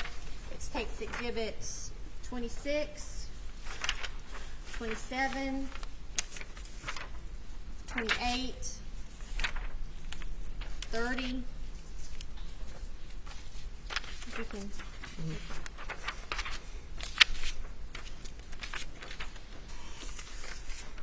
31, 32, 35, 198, 199, 38, 39, 40, 42, 43, 44, and 45, please.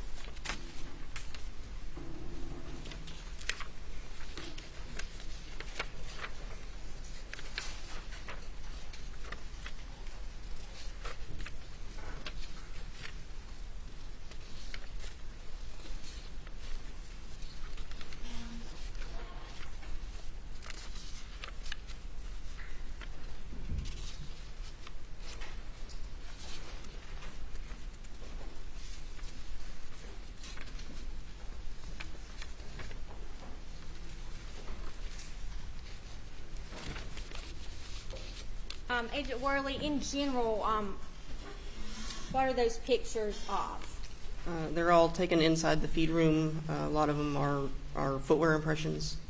And are those true and accurate representations of the feed room as it was the night of the murders on June 7th? Yes, they are. Your Honor, at this time, I would offer those exhibits into evidence.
exhibit numbers again?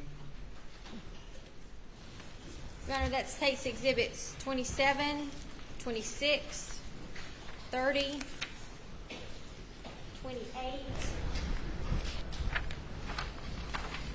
31, 35, 32, 198, 199, 38, 39, 40, 42, 43, 44, and 45. They are admitted without objection.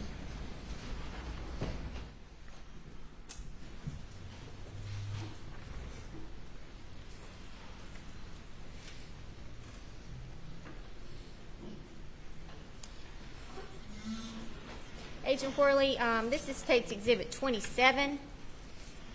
If you could tell the jurors what they're looking at in this picture. That's a view looking from the door into the feed room. And what can we see on the floor there? Marker 1 is the shot shell wad.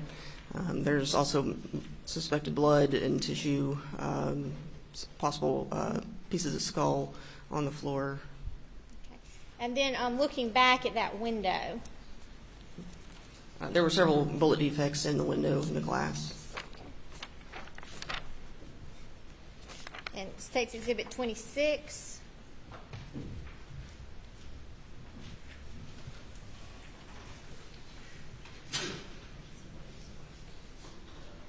That's showing the feed room also, but it's showing more of the door, the outside of the door. And if you notice the top of the door, what can you see up there? It looks like blood, and there's also hair on top of the door. Takes exhibit 30.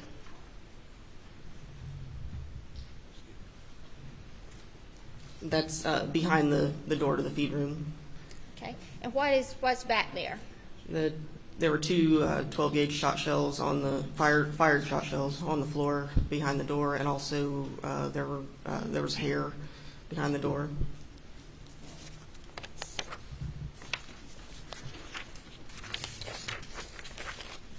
Takes exhibit 31. That was after we marked the two fired shot shells as markers 9 and 10, and also showing them the shot shell wad at marker 1 in the same photo. And takes exhibit 26. And that's close-up of the shot shell wad at marker 1, and there's also a partial footwear impression in blood.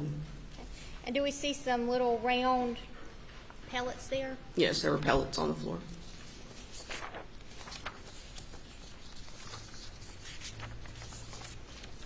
$32. And that's close-up of the shot shells at 9 and 10.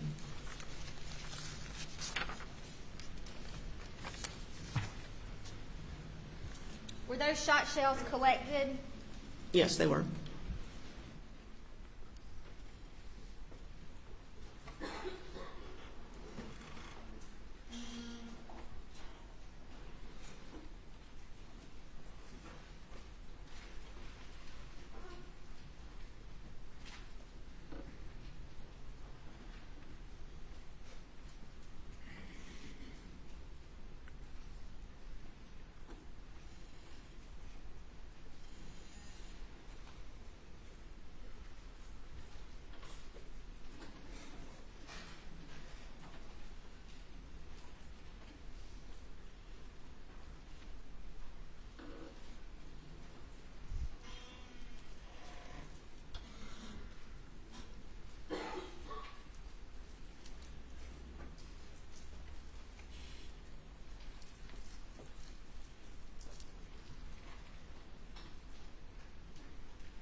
When those shot shells were collected, what did you do with them? We photographed them first before we pick them up.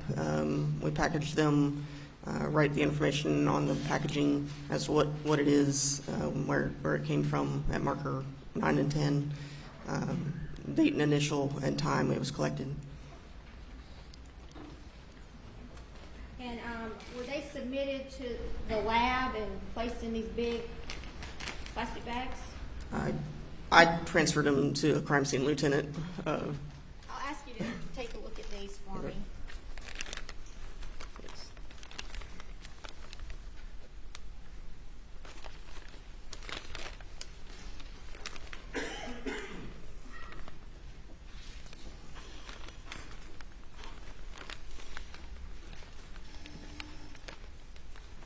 Do those appear to contain item 1 and items 9 and 10, Yes. and also some other items that were collected? Yes.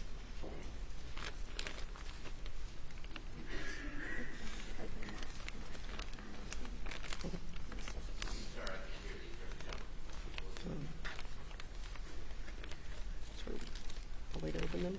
Your Honor, this time I will have Agent Corley open the bags and remove items 1 and items 9 and 10.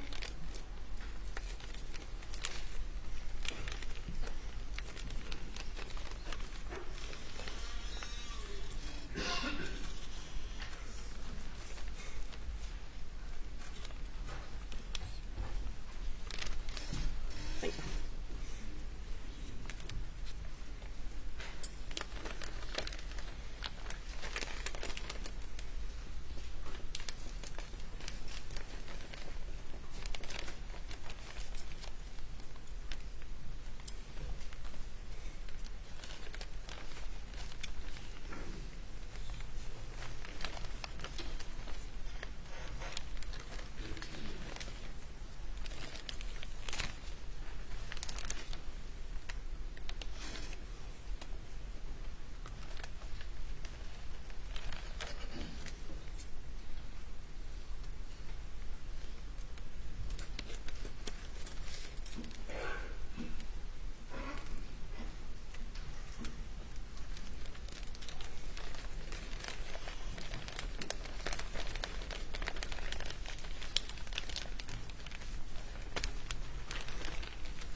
So, item 1 is what?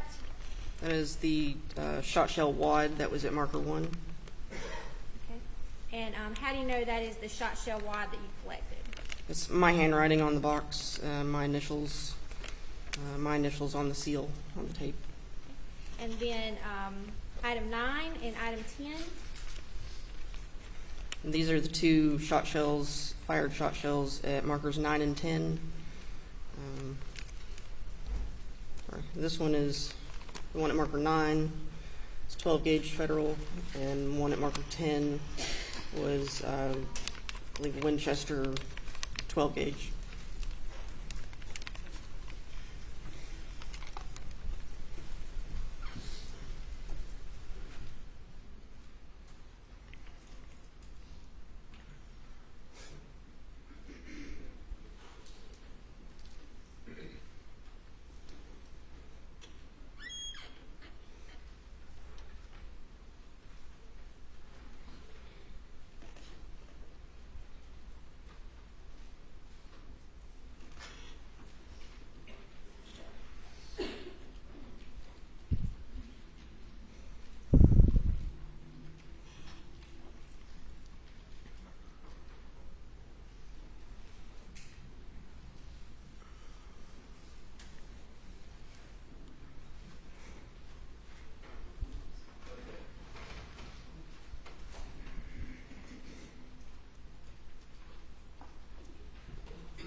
Items 29, the shot shell wad, and item 34,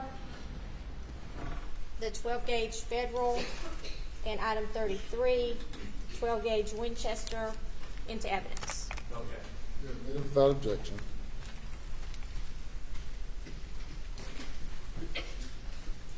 All right, also in that feed room, we were looking at what appeared to be some bloody footprints. Is that right, Agent Worley? That's right.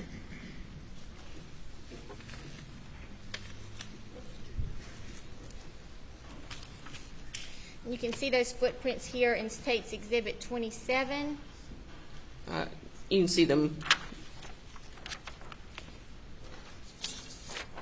About State's Exhibit 35 here. Yes, there are two right there at marker 1.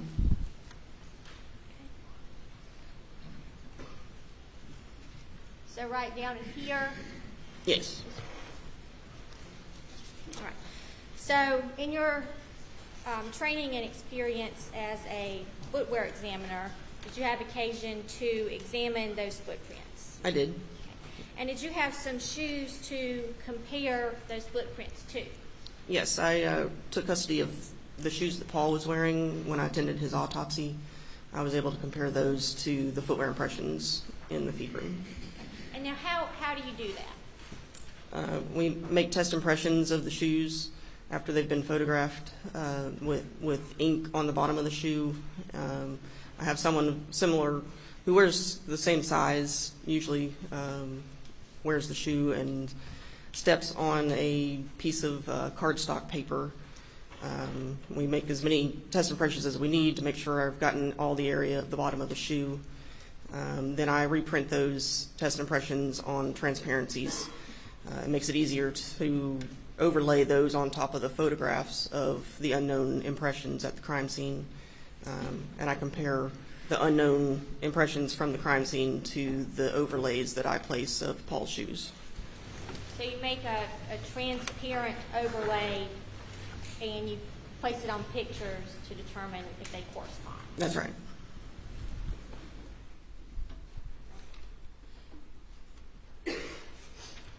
State's Exhibit 148.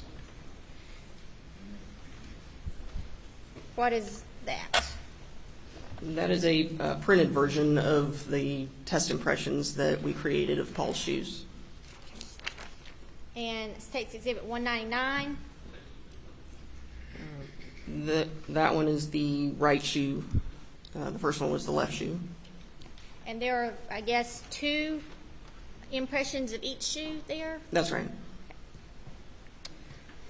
All right, so using the impressions you made in the photographs, did you make any determinations? I determined they were corresponding consistent with the outsole design of Paul's shoes. We'll look a little closer here at State's Exhibit 38. I'm sorry, there appears to be some kind of shadow here on the Elmo.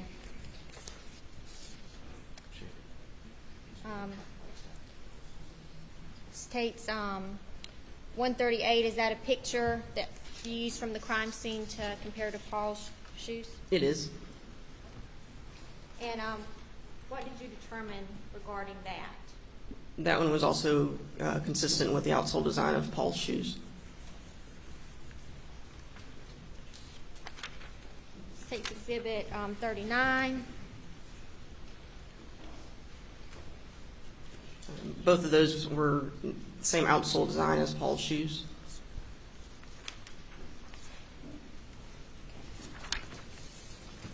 And we'll go back to State's Exhibit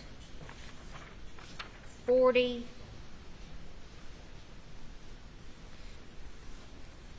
And if you're standing in the feed room, what position are those shoes facing?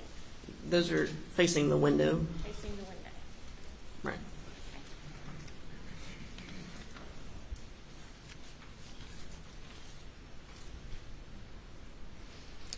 Did you also notice the door of that feed room? I did. And what about the door? There was a lot of, I guess, blood, brain matter on the outside of the door, not so much on the inside, interior side of the door. There's a little bit at the very top, and hair on top of the door, but not on the rest of the back of the door. So State's Exhibit 42 here. What can we see? That's a picture of the exterior side of the door. You can see the blood toward the top of the door. So that would be like the front of the door. Right. And State's Exhibit 43. That's also the front of the door. Okay. And we can see some blood spatter up here in the corner. Would Yes. that be right? That's right. And then it appears to be hair as well? Yes, Is that that's right.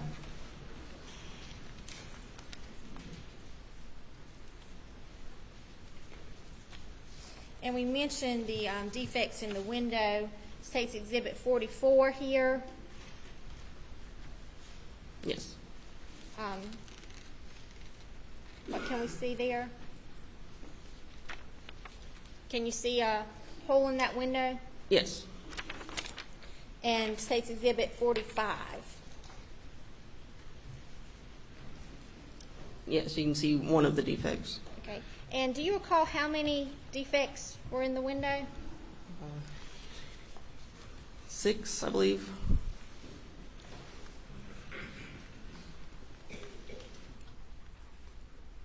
Later, did you have an occasion to go back out to the scene and re-examine that window? I did. At that time, can you tell us what you did when you examined the window? We went to further document, take more measurements of the area. We scaled the defects and took several more measurements of where those defects were in the window. I'm going to show you State's Exhibits 114 and 115.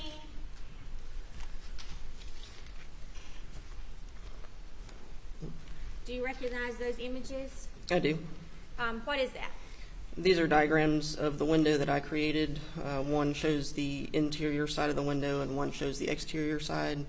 It shows where the defects are located in the window and all the measurements that we took for each defect.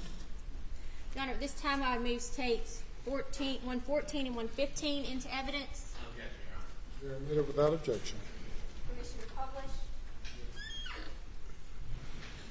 We're looking here at States 114.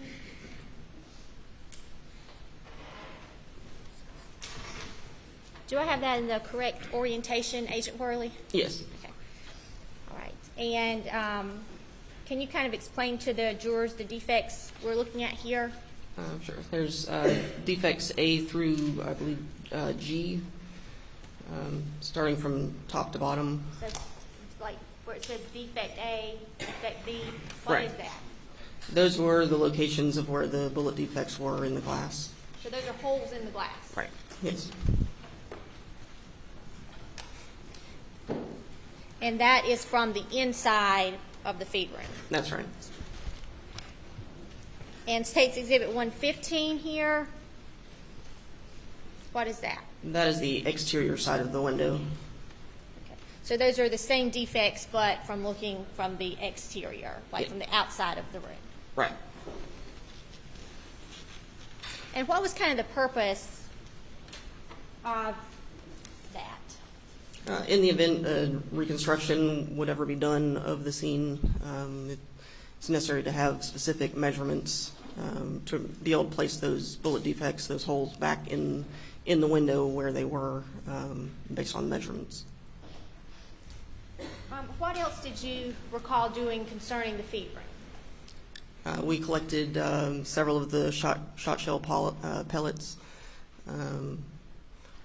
We also swabbed the exterior doorknob of the room just for potential touch DNA. Did you collect those pellets from the feed room floor? Yes, we did. Ladies and gentlemen, we're going to break for lunch at this time and resume at 2:20.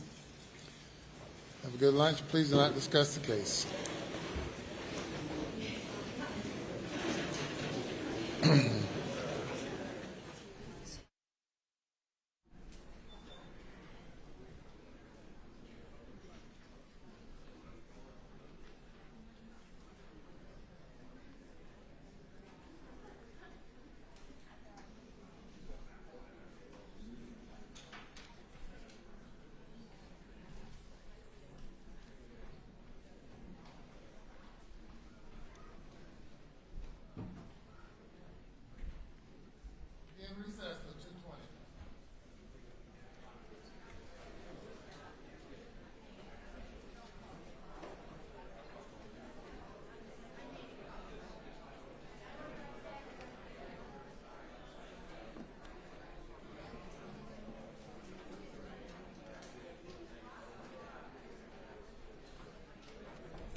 may now be seated.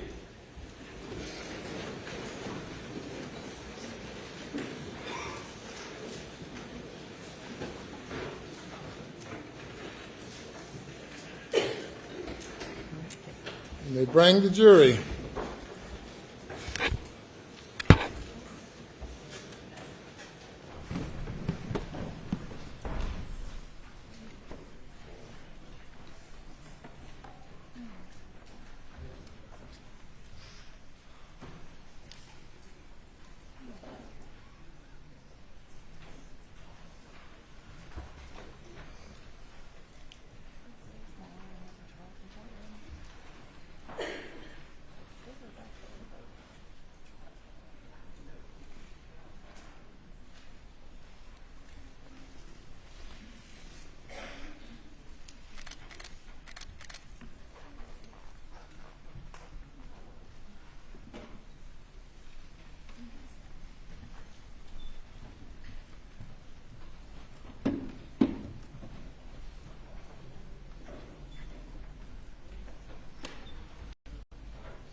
The jury is present.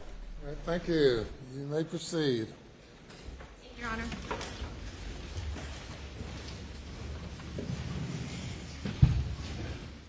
All right, Agent Worley. I think we left off talking about some items in the feed room, That's right. that being items 17 and 14.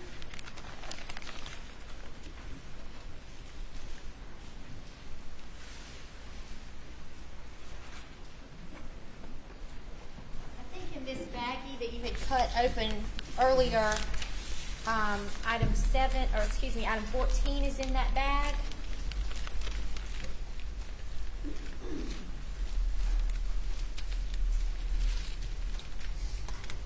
Yes.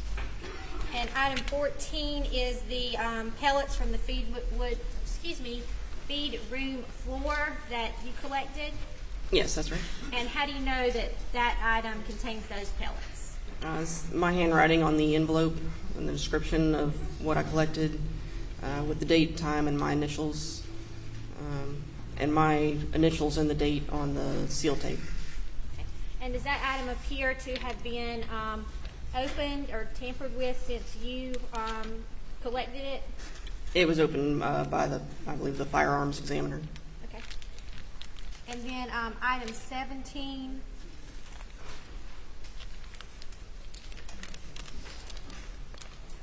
Yes.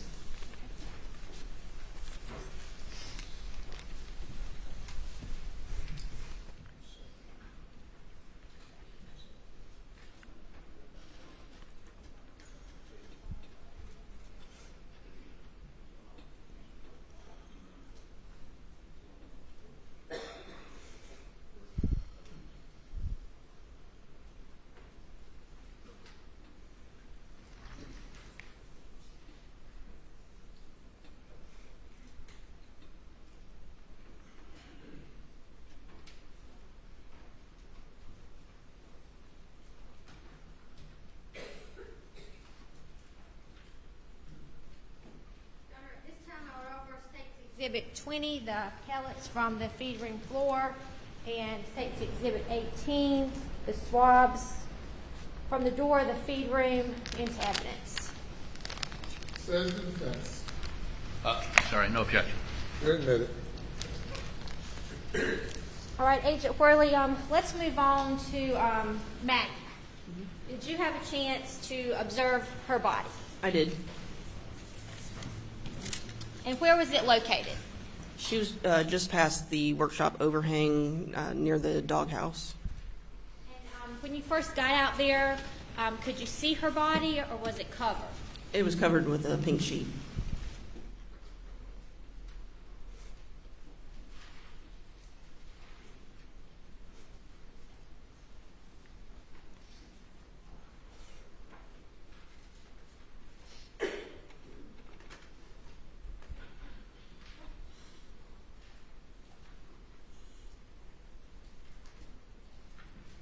Agent Worley, review States 52, States Exhibit 50, States 48, and States 47. You could take a look at those and tell us what, in general, they just depict.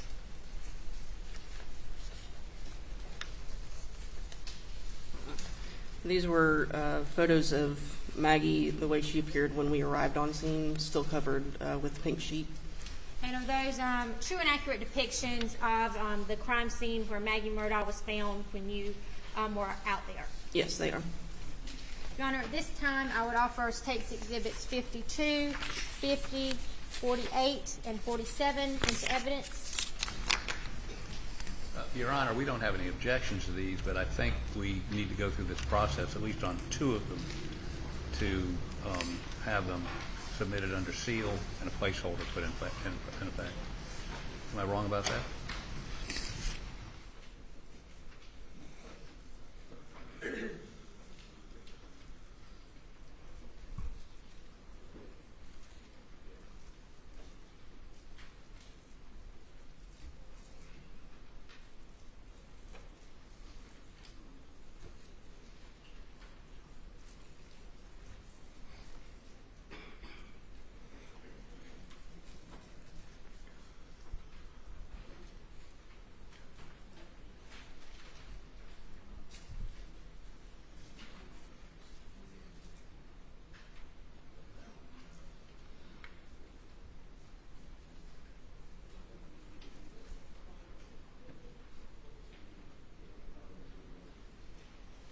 Your Honor, at this time, we would move States 52 through 48 and 47 into evidence. Says the defense. No objection. Get it. And I don't have an objection to either, and number, whatever that is. Your Honor, we will seal States Exhibit 50 due to its graphic nature and prepare that placeholder. No objection under those circumstances. Admit it. Agent Worley, this is States Exhibit 47. If you could kind of describe that to the jury. That's a photo showing Maggie's body lying on the ground with the sheriff's office canopy over her, looking toward the overhang for the workshop, and you can see the kennels off to the right. Okay. And these pictures are kind of hard to see on the screen. Is Paul's body also in that shot? You can sort of see the pink sheet that's over him, yes.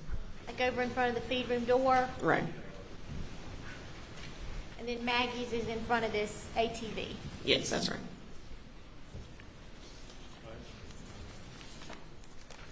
And States Exhibit 48? That's looking from a different angle of Maggie, the doghouse in the background, the workshop overhang, and the ATVs to the right. And then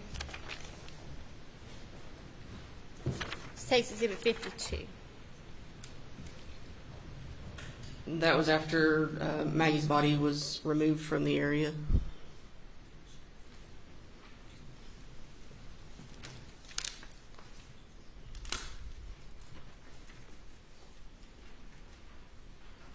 This is States 50 submitted under seal.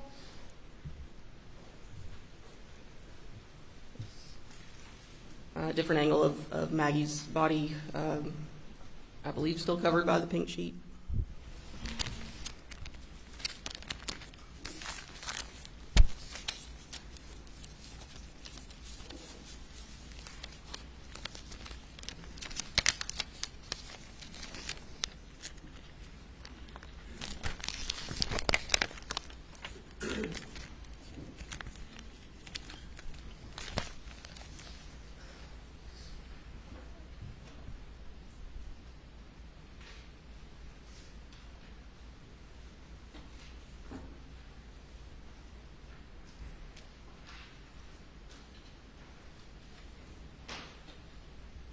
When you observed Maggie's body, where was she actually, what wounds did you observe?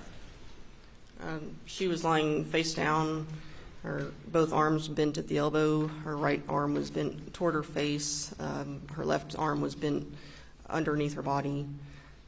Her legs were straight out behind her. This time I'll publish State Defendant's Exhibit 2, which is under seal. Is that how her body appeared to be on the scene? Yes, that is. Now, when the body was moved, did you notice anything? We located another cartridge case on the ground, approximately where her right knee had been. So she was laying on top of a shell case. That's right. All right. And did you collect that item? Yes, we marked it as marker 7, photographed it, and collected it.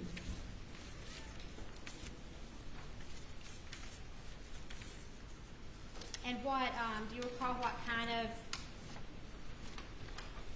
round that was? It was a 300 blackout.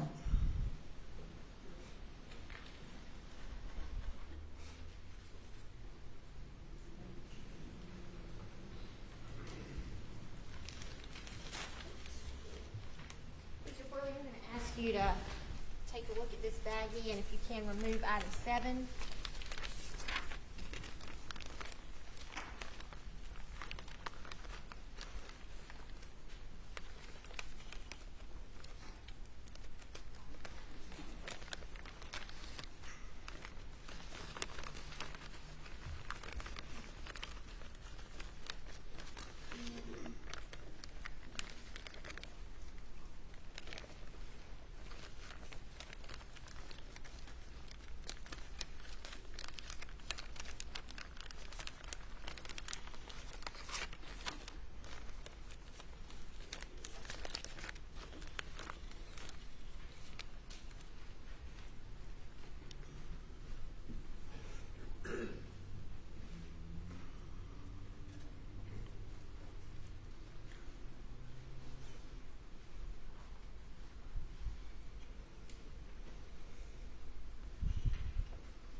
No objection, Your Honor.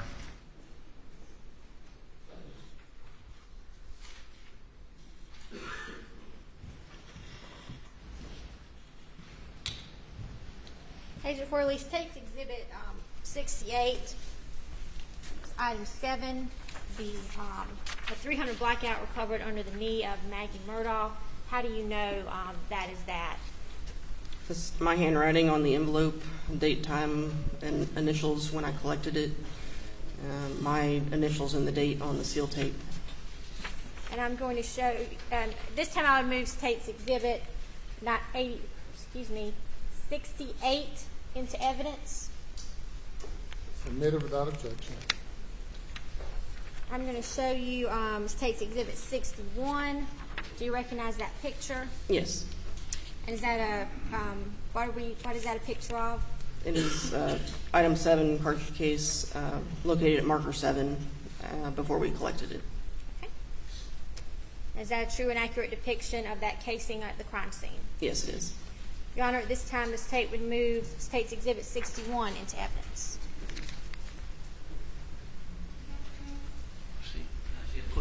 Is that what you just showed me? Oh, okay, I'm sorry. No objection. Submitted.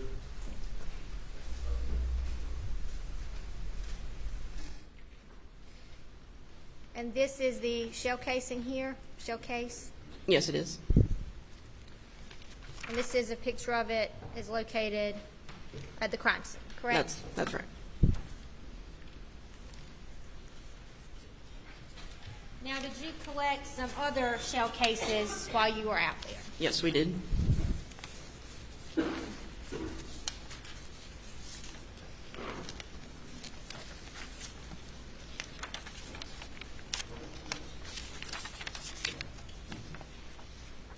And if we're looking in some of these pictures, you see the little yellow placards there. I don't know if we can see them that well on the screen here. What do each of those placards indicate? Those are the evidence markers that the sheriff's office placed on cartridge cases that were on scene. Markers 3, 4, and 5 were all the same 300 blackout cartridge cases.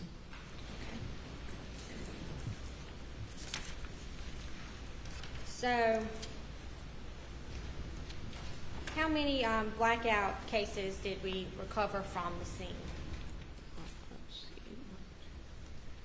I believe it was 5.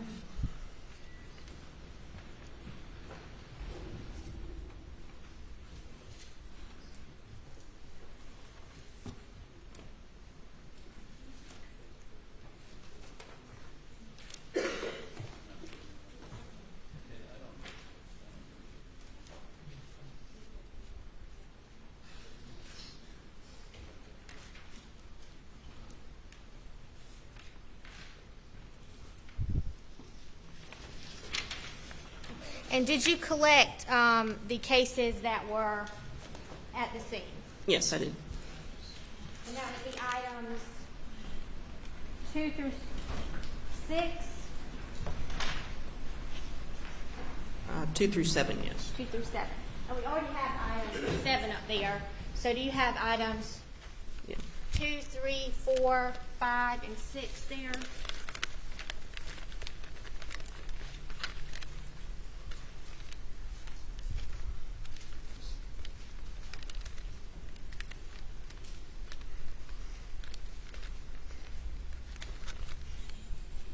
Two, 3, 4, 5, and 6. And what are items 2, 3, 4, 5, and 6? They are all cartridge cases, head stamped SNB 300 AAC BLK, collected from markers 2, 3, 4, 5, and 6. And in this case, does the item number correspond with the case with where the marker was? It does, yes. And can you take a look at these pictures?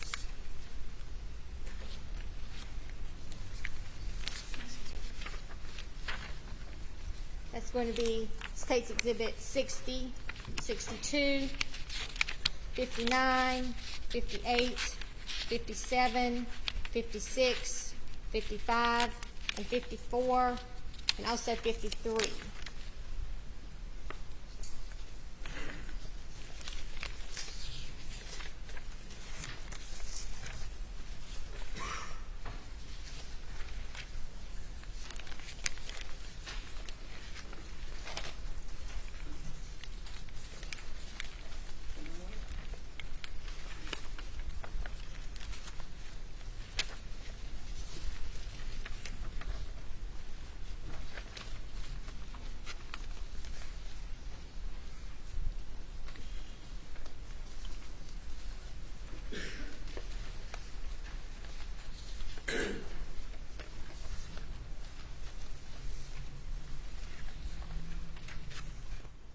And can you tell us in general what we see in those pictures?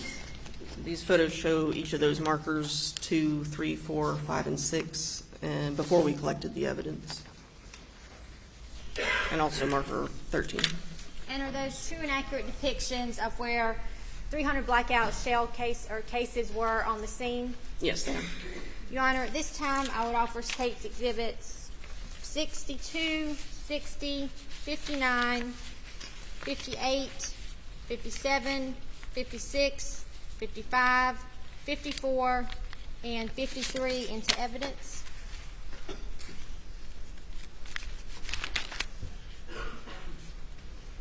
Show them to the defense. Yes, Your Honor. I love the one that you saw. Okay. They're admitted without objection.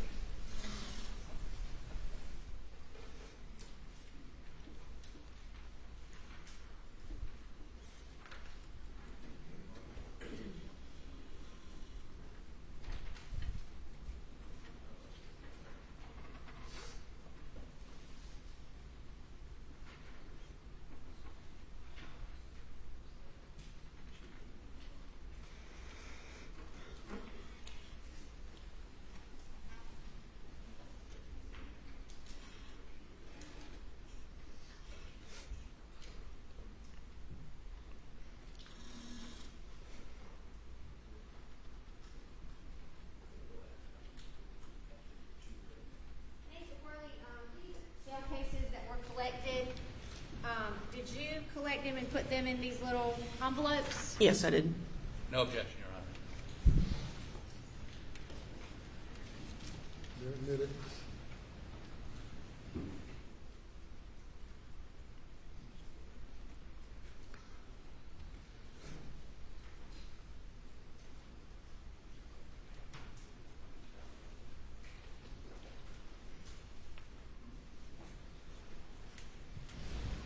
Agent Worley, I'm going to get you to take a look at these cases one more time.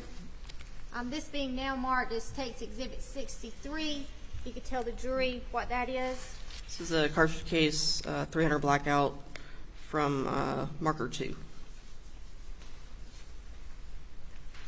And how do you know this is the 300 blackout cartridge case that you collected from marker 2? It's my handwriting on the envelope, date, time, and initials when I collected it, and my initials on the seal. What about for State's 64? The 300 blackout cartridge case that I collected from marker 3. It's my handwriting on the envelope, date, time, and initials when I collected it, and my initials on the seal. State's Exhibit 65? Cartridge case collected from marker 4, 300 blackout. Has my handwriting with the date, time, and initials when I collected it, and the initials, my initials on the seal. 66? It's the 300 blackout cartridge case from marker 5. It's my handwriting, my date, time, and initials, and my initials on the seal. And then State's 67? The 300 blackout cartridge case from marker 6. It's my handwriting on the envelope with the date, time, and initials when I collected it, my initials on the seal. Your Honor, at this time, I would move State 63 through 67 into evidence.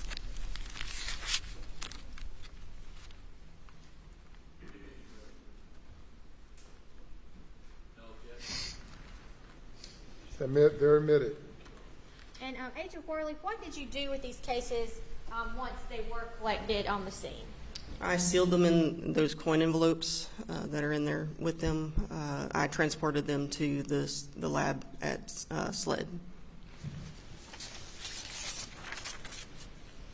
And when you got them to the lab at SLED, what did you do? I transferred most of the evidence from the scene to one of the crime scene lieutenants, Lieutenant Todd Shank.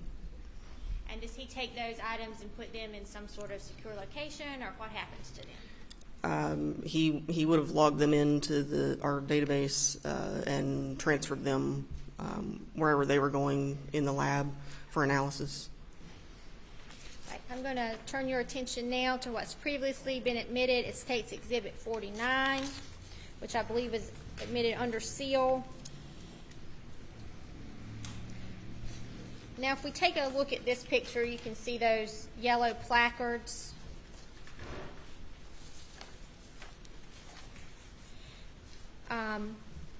Placard 2, I believe,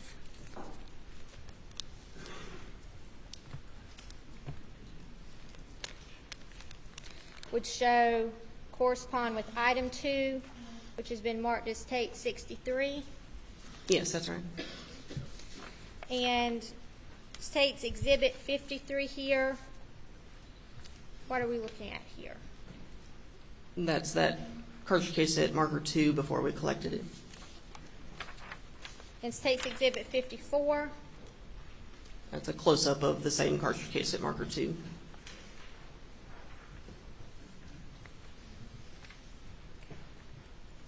oops, where's that? Okay, so marker 2. All right, then we'll move to State's Exhibit 55.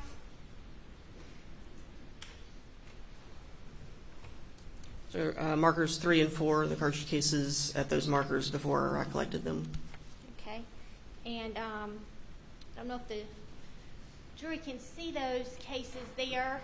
Agent Worley, Your Honor, may I have permission for Agent Worley to step down and point those two cases out to the jurors on this TV here?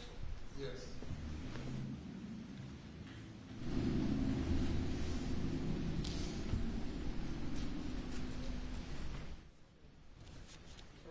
here is the one at marker 3, and then the one at marker 4 right here. Okay.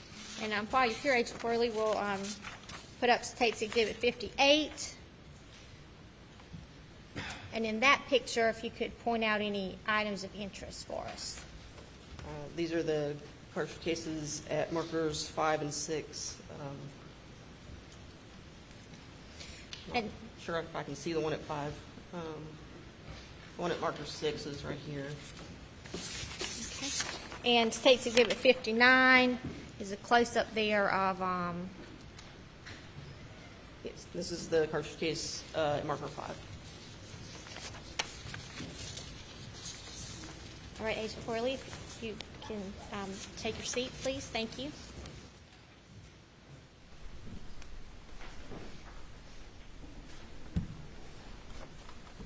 Okay. State's Exhibit 66.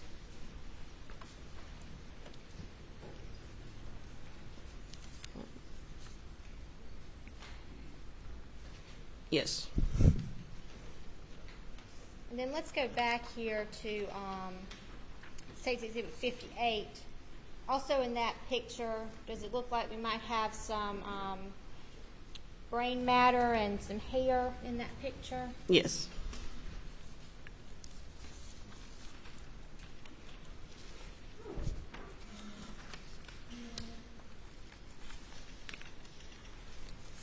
State's Exhibit 56. It's the cartridge case at marker 3 before I collected it. And then State's Exhibit 64 is the actual shell case that was collected. That's right. State's Exhibit 57. That's the cartridge case at marker 4 before I collected it. And State's Exhibit 65.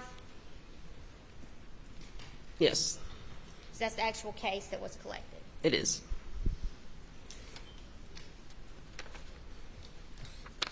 And then finally here we have State's Exhibit 60. That's the cartridge case at marker 6 before I collected it. And what is also in that picture? It's possible brain matter. And State's Exhibit 67. Yes, that's the same cartridge case. That's the cartridge case that was collected. Right.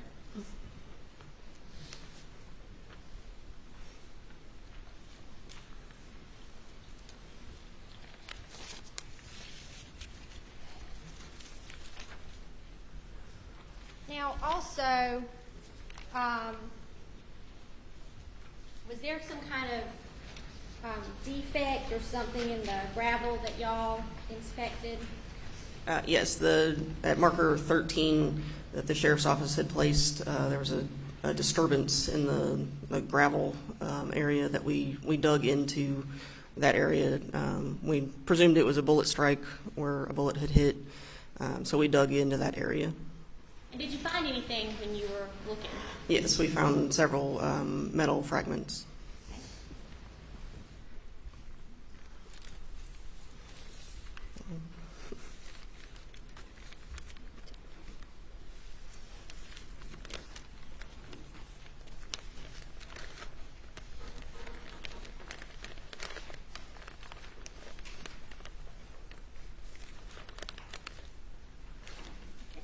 And Agent Corley, what did you just remove from this baggie from the crime lab? These are the metal fragments that I collected from in the ground at marker 13. And how do you know those are the metal fragments you collected? They look familiar. It's my handwriting on the envelope, date, time, and initials when I collected it, and my initials on the seal. Thank you.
Worley, I'm going to show you State's Exhibit 62. Do you recognize that picture? I do. Is that a fair and accurate depiction of bullet fragments at the crime scene? It is, yes. Your Honor, at this time I would move State's Exhibit 62 into evidence. Okay. You admit it? And also, for ID purposes only, State's Exhibit 102, the bullet fragments. Okay. It's admitted for ID only.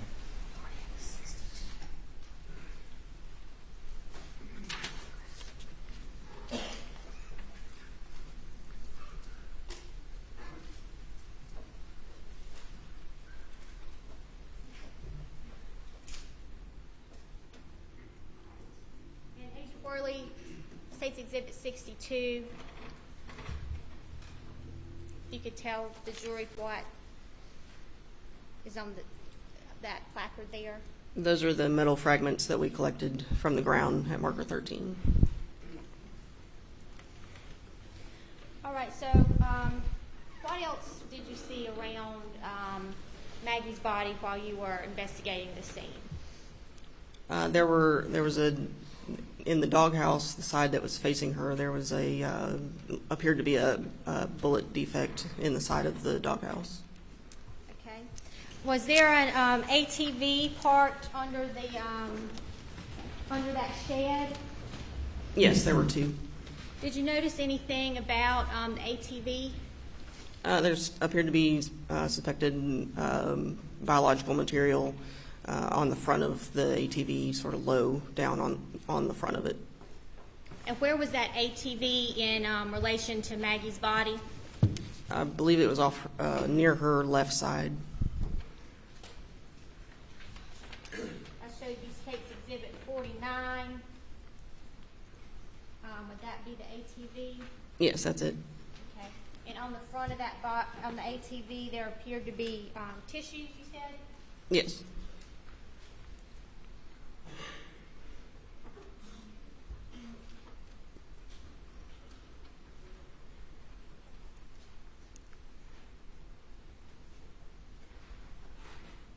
All right, now you mentioned the doghouse. I'm going to show you what's been marked as State's Exhibits 75, 74, and 73.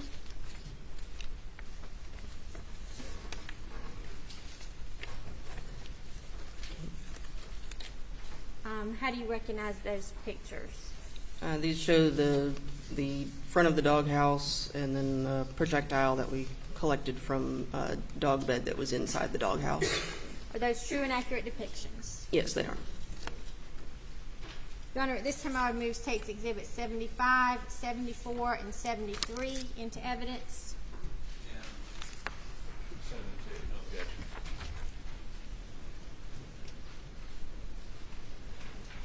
Along with Exhibit 72. You're all clear. Thank you, Your Honor.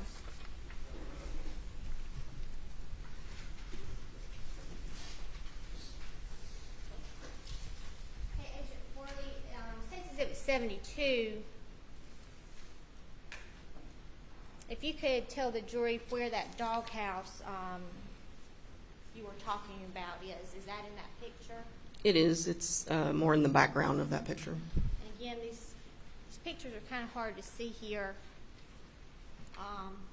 It would be in this area right here that I'm pointing to? Yes, that's it. And State's Exhibit 73, That's is that? That's the front of the doghouse.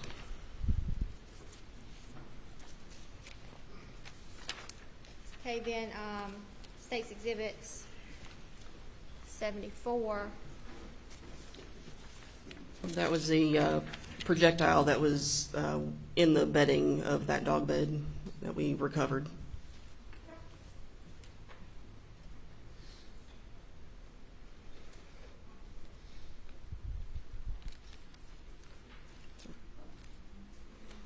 And then State's Exhibit 75. And that is the projectile that we collected from the dog bed. maybe in this bag you have here.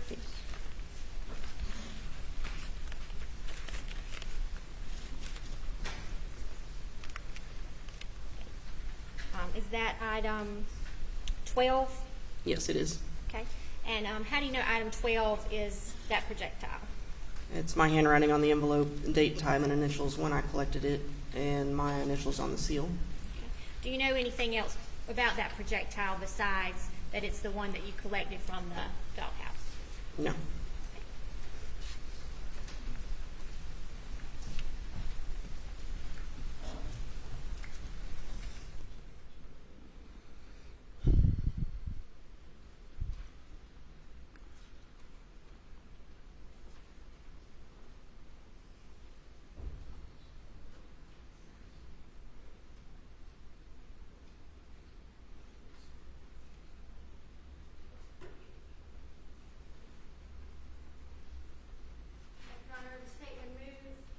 The item number 12, State's Exhibit 76, into evidence. No objection, Your Honor. Admitted. And Agent Worley, this would be State's Exhibit 76. Yes, that's it. Round collected from the doghouse. That's right.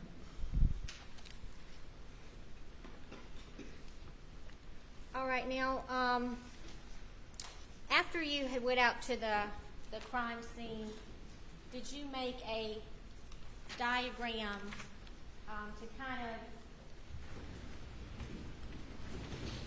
of, piece together the evidence where you could see everything and how it kind of relates to each other? I did. On scene, I do a rough sketch showing where evidence was located, where the victims were located. I take measurements to show where things are in relation to each other. And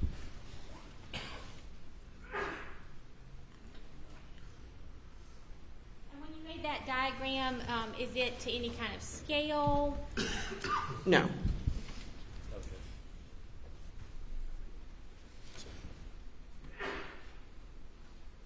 Honor, this time the state removes State's Exhibit 77 into evidence. No objection. Submitted. Permission to publish. Okay, Agent Worley, is this the diagram that you created after being out there on the crime scene? That's the final diagram I created with a computer, yes. Your Honor, may Agent Worley step down to kind of go through the diagram with the jurors? Thank you.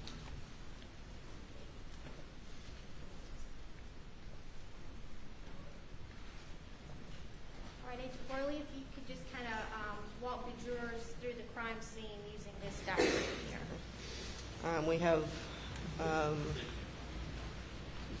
Maggie's body here, Paul just outside of the feed room. You have to Markers, speak up a little bit. marker 1 and markers 9 and 10 inside the feed room. And then we had markers 2, 3, 4, 5, 6, 7 underneath her right knee. 8 tire impressions in the dirt underneath this overhang. Marker 12 was suspected biological material.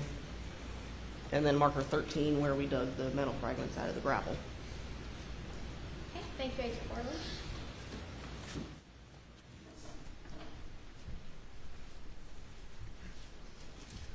Now, you just mentioned some tire impressions being here at item 8. What do you know about those? They went straight through where the overhang was, went from one end to the other. Did you do any kind of analysis on those tire impressions? We photographed them with examination quality photographs on scene. I never had any, test impressions of any tires to compare them to do actual comparison in a report, no. And why was that? Why didn't you do any analysis on the tire impressions? We concluded basically the gentleman who took care of the dogs, I forget his name, He parked there regularly, and his tires were consistent with the design of the impressions that were there in the dirt. So you essentially, they figured out who the tire impressions were. Right. And it wasn't necessary for you to do any analysis there. Yes. Were you aware of any other tire impressions on the scene that you analyzed? No. As far as tire impressions in wet grass go, how would you analyze those? All I would be able to do with that would be photograph it. That's not going to leave any kind of design characteristics from the tread of the tire in the grass. So I can't really do an analysis, a tire analysis of tire impressions like that. All right, while you were on the scene, did you receive any items of evidence from Colleton County Sheriff's Office, Murdaugh? Yes, I did. And what was that item? I took custody of a GSR kit and gunshot residue kit that was collected from Alex Murdaugh.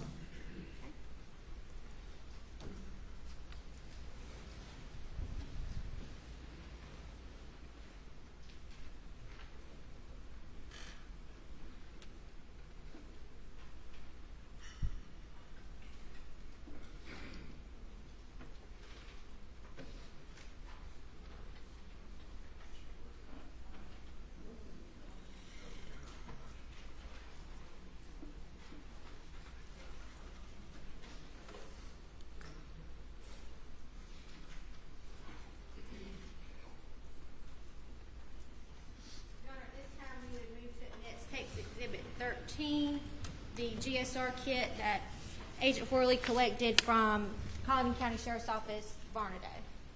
Objection. Did it? Okay. Also, in the course of your investigation, did you gather some items of evidence from SLED agent Katie McAllister? Yes, I did. Okay, and when did you collect those items from her? On June 9th. Okay. And what were those items? Can I refer to my notes?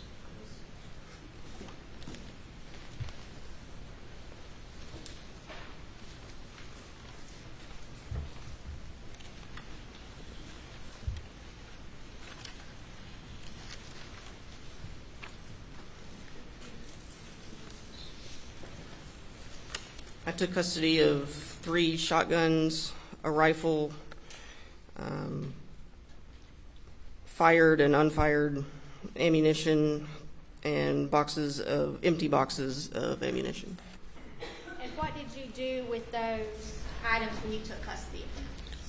I transported them to the lab at SLED and submitted them to the lab. And all of this would, of course, be recorded on a chain of custody sheet. That's right, yes. All right, moving on.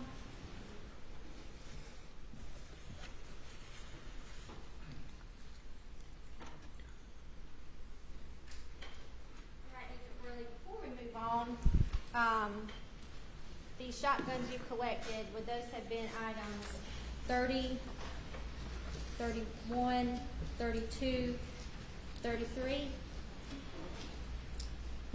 Yes. Okay, and then you collected item 34, which was a 30-round magazine containing 300 blackout cartridges.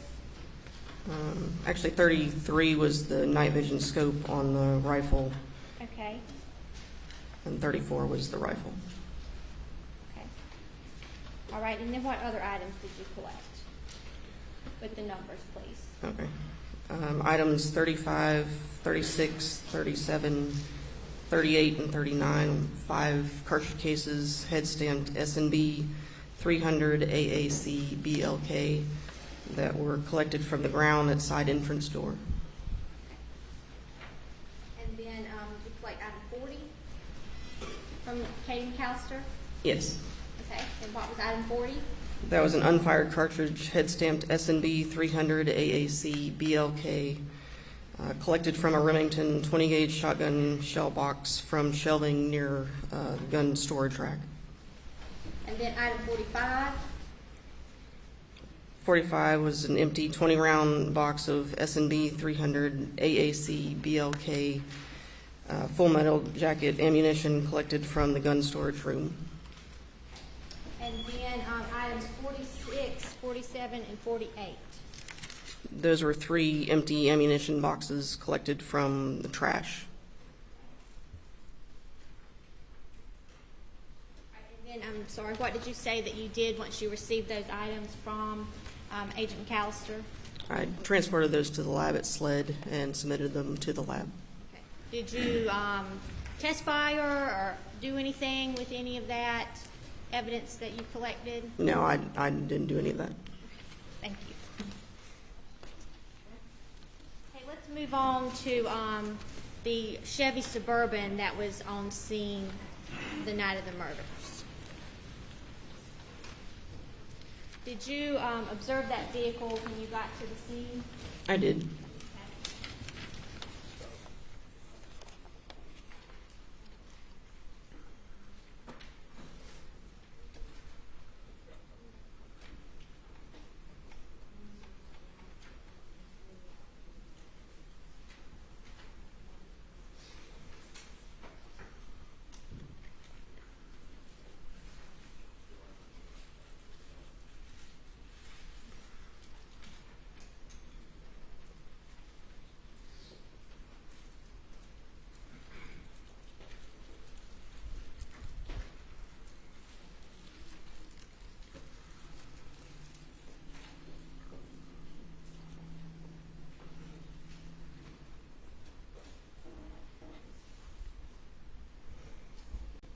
So I'll stand for a moment.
Still wanting to do that one? Are you still wanting to do that one? From the jury, what is the problem with the projector? Blurry? Your Honor, With the overhead light on the L on out, I think we'll be able to see better. Without that light on, there was a shadow, it was difficult to see. All right, thank you. All right, I think every weekend we go back to bed so that the lights go down.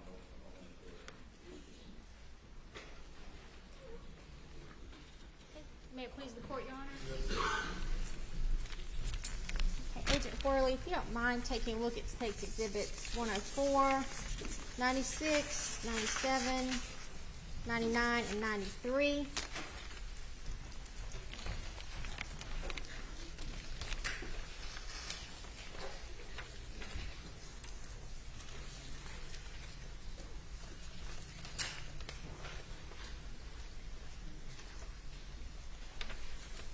Okay. Or Exhibits 93, 99, 97, and 96, true and accurate depictions of the Chevy Suburban. Yes, they are. And State's 104, is that a true and accurate depiction of some ammunition that you located? In the other vehicle, yes. That was located in a white F-250? That's right. Your Honor, at this time, I would move State's Exhibits 104, 96, 97, 99, and 93 into evidence.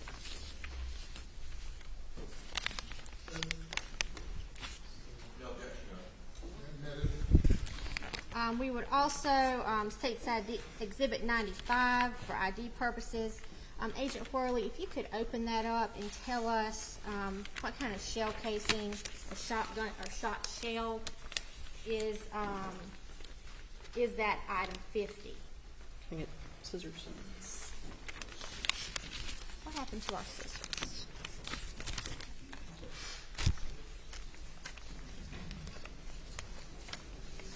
I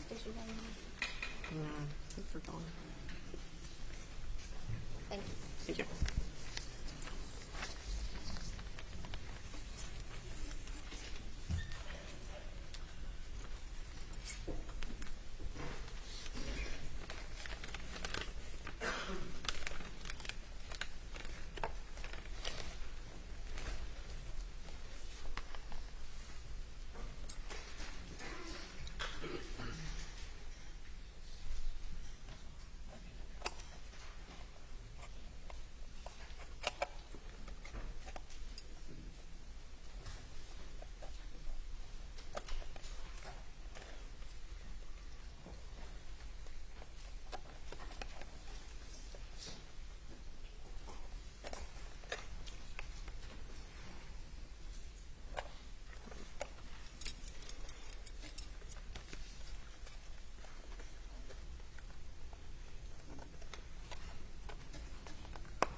That's good.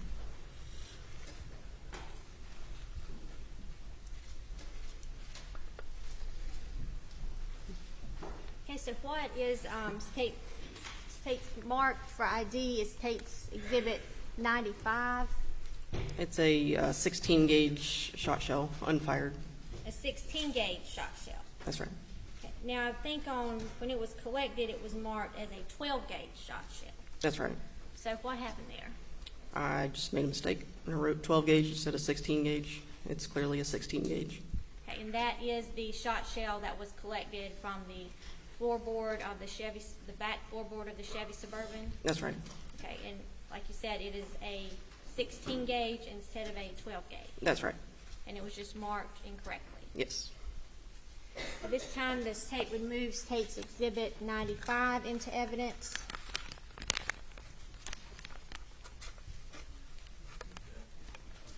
No objection. As Submitted well. without objection. Thank you, Honor. The State would also move State's Exhibits 83 into evidence. And if Agent It's admitted. Agent Worley, if you could take a look at State's Exhibit 83.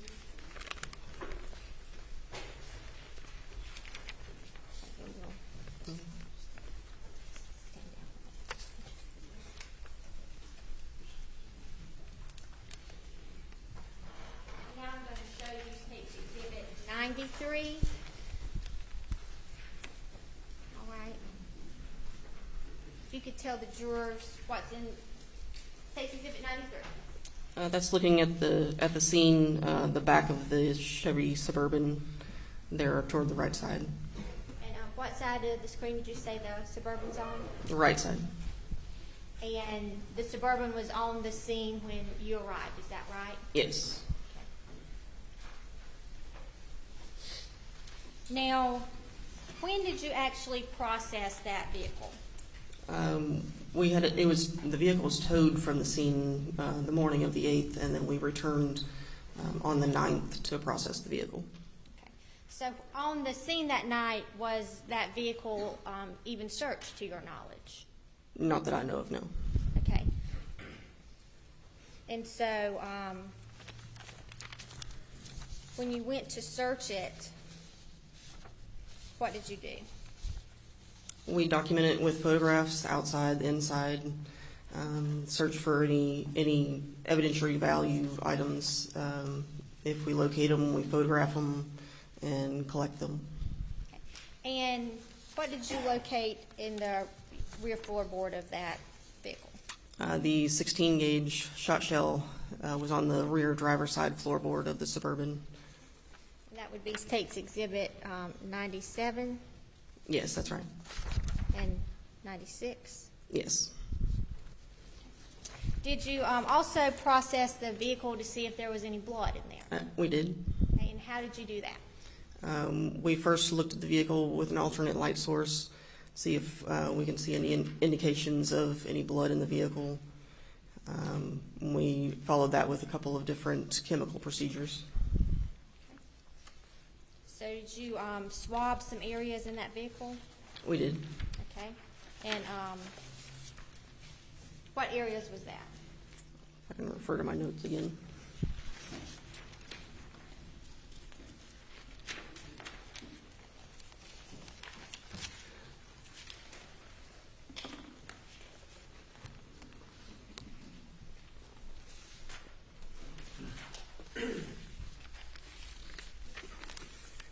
There were 10 areas total. It was the lock, unlock buttons on the driver's door, the driver's door armrest, the driver's side running board below the driver's door, the driver's floorboard, the front edge of the driver's seat, steering wheel, center of the driver's seat back, the front passenger door above the armrest, the front passenger seat bottom, and the front passenger seat back. And State's Exhibit 83 is the actual swabs that you took from that vehicle. Yes, those are. And were those swabs presumptive for blood? Yes, they were. Were those swabs presumptive for blood? Yes, they were. And State's Exhibit 99 is where? That's the steering wheel of the Suburban.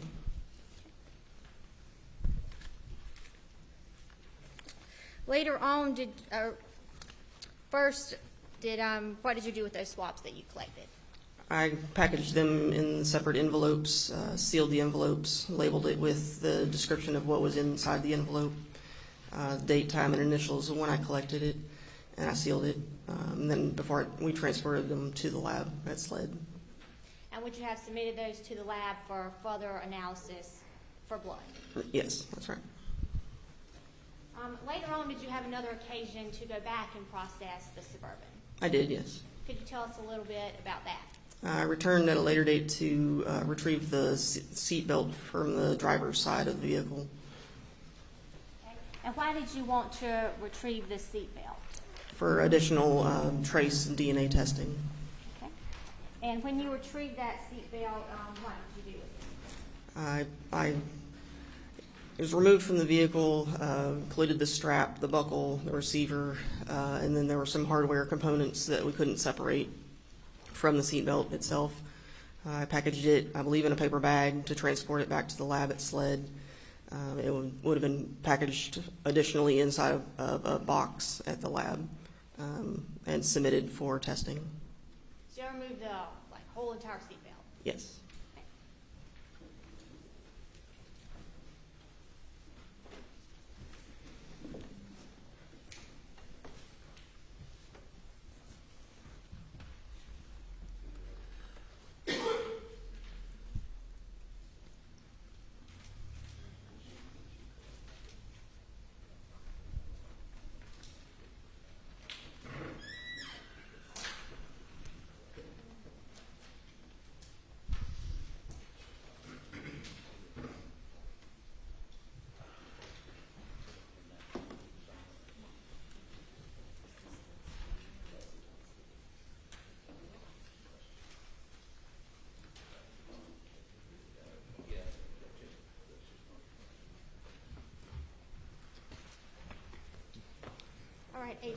State's Exhibit 100, which is a little heavier than you would think for a seatbelt here.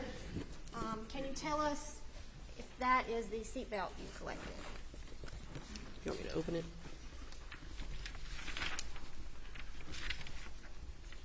Yes.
All the way.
You may now be seated.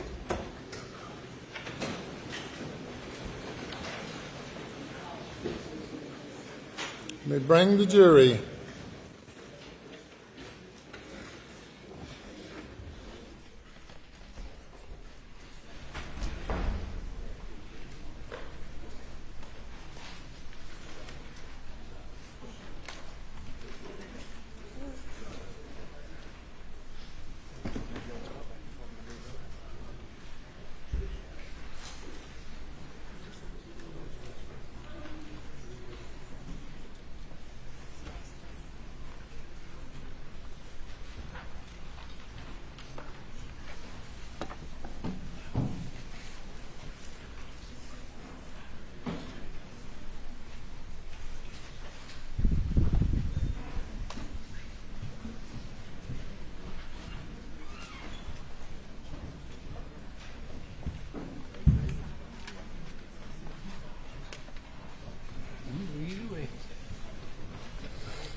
The jury is present.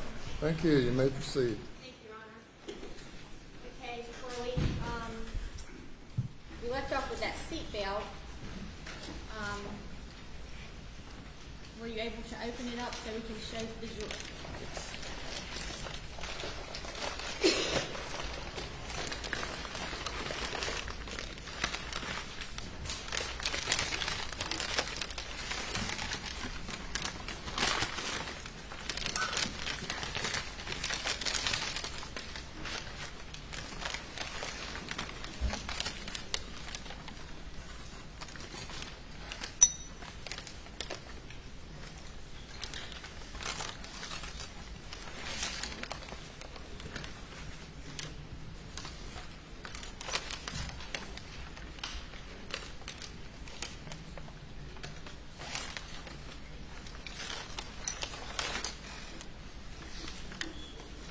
Okay, so if you could tell us, what we have there.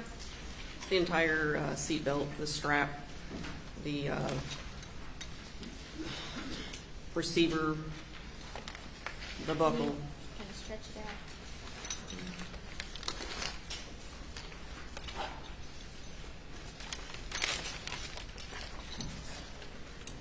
Where it was mounted on the side of the vehicle.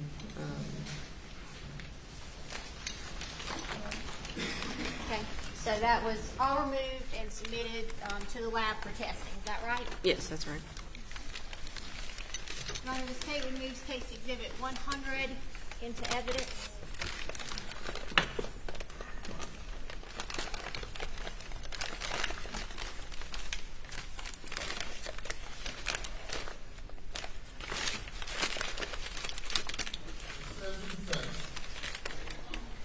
Your Honor, I thought we agreed to mark these for ID until the person that did any analysis on it testifies.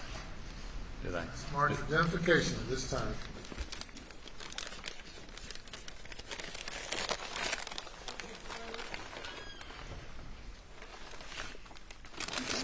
And if you'll turn your attention to the screen there, when you can set that seatbelt down.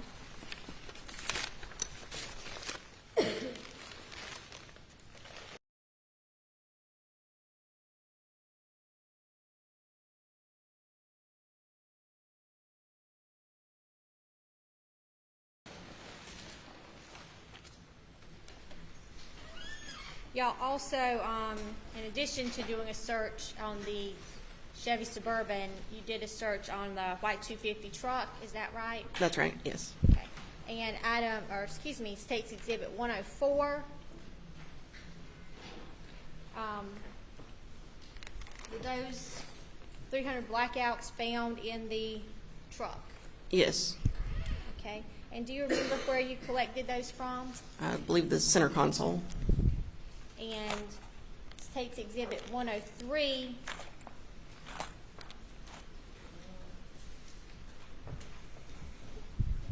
You could tell us, is that the 300 blackouts that we're seeing on the screen there that were collected? Yes. And how do you know those are the blackouts you collected? It's my handwriting on the box with the date and time and initials when I collected it.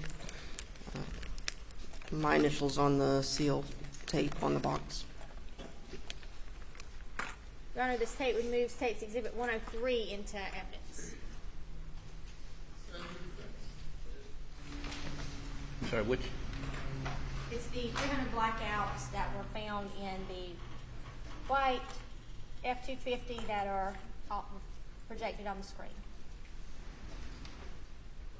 That's the white 250 Paul's truck left on the side of the road? Yes. Okay, no objection. They're admitted.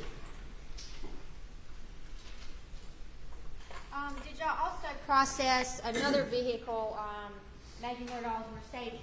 Yes, we did. Were any items of evidentiary value collected from that vehicle? The only items we collected were 2 sets of swabs from the interior and 2 sets of swabs from the exterior door releases of the driver's door. Did you attend the autopsies of Maggie and Paul Murdaugh? I did. Okay. And did you collect any items during the autopsy? I did. And what were those? I can refer to my notes.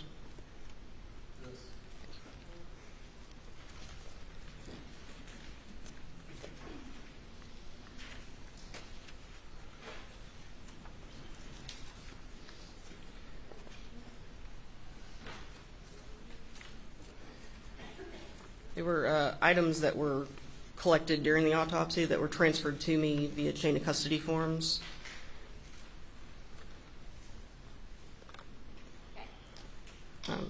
From Maggie, I got clothes, fingernail clippings, projectile fragments. Okay.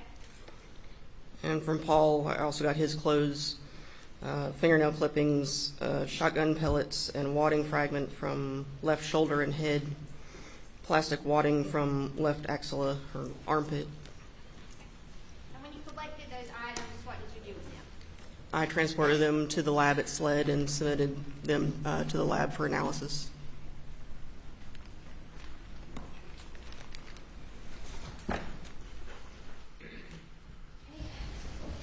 Agent Worley, I'm going to show you items 66 through 69.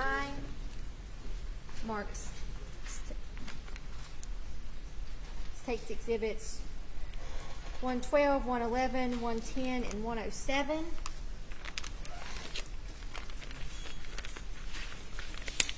Are those items you collected from the autopsy? Yes, items I took custody of at autopsy. And what items are those? The shotgun pellets and wadding fragment from left shoulder and head, the plastic wadding from left axilla,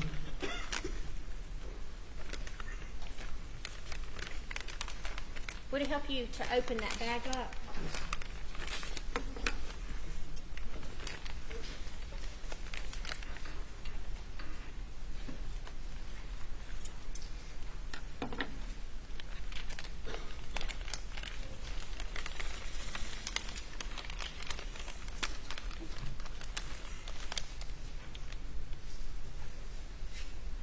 and the projectile fragments from Maggie.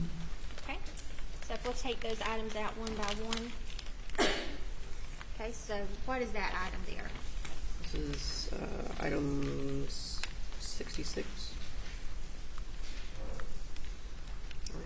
Yeah, 66. Okay, and what is that actually?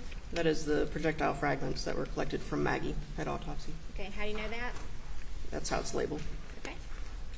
We'll mark item 66 as State's Exhibit 112. Okay, what else do we have?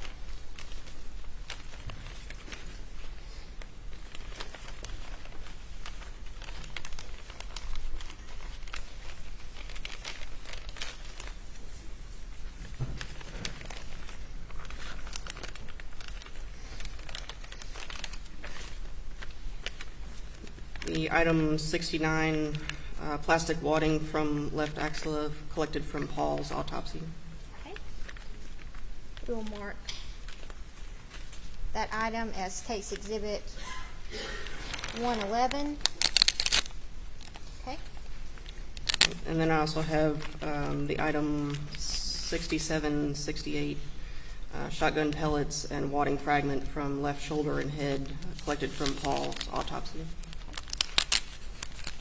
This takes Exhibit 110 for the shotgun pellets from Paul's autopsy. Okay. Is there anything else in that bag? There are 2 in this. Pardon me? It's labeled with 67 and 68, the pellets and the wadding fragment. Okay, so the pellets and the wadding fragment are both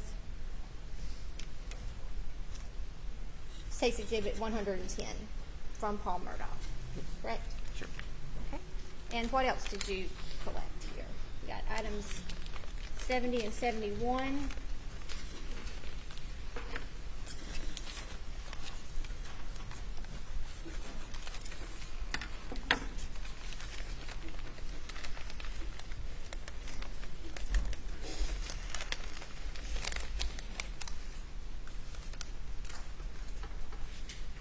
$70 is the left-hand fingernail clippings from Maggie. 71 is the right-hand fingernail clippings from Maggie. Okay. And those are marked as State's Exhibit 251.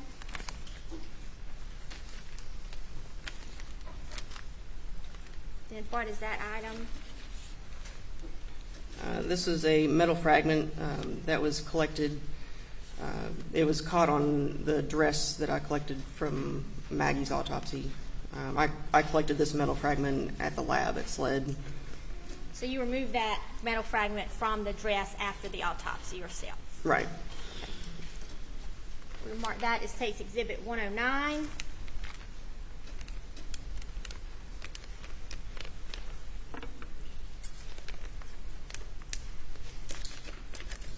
You continue to lock the deal to 2 drawers. I apologize, Your Honor.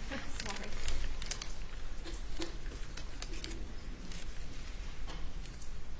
Item 72 is the left-hand fingernail clippings from Paul's autopsy, and 73 is the right-hand fingernail clippings from Paul's autopsy.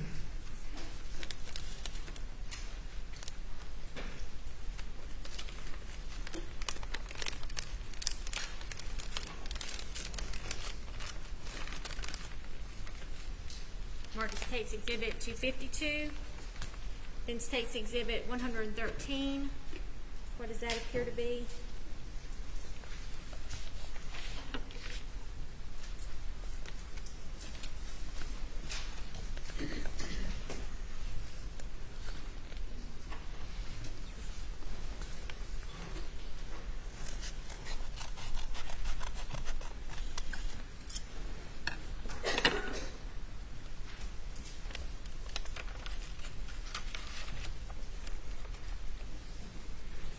This was a shotgun pellet that I found among Paul's clothing once I got the evidence back to the lab. Thank you.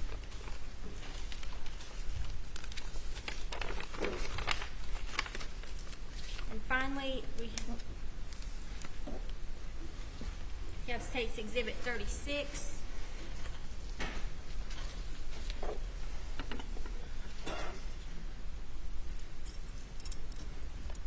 This is Paul's shoes. You want me to open?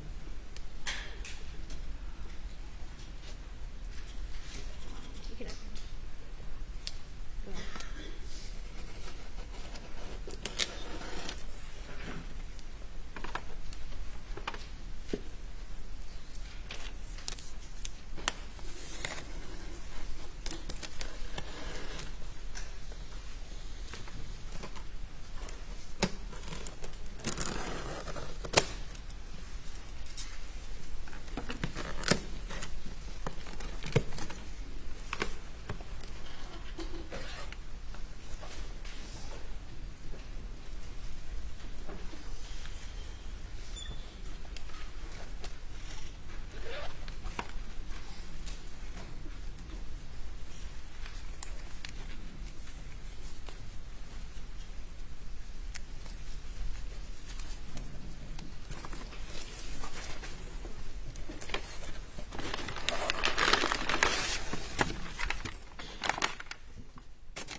shoes that you did the inked impressions of, the footwear, to compare to those bloody prints in the feed room? Yes, they are.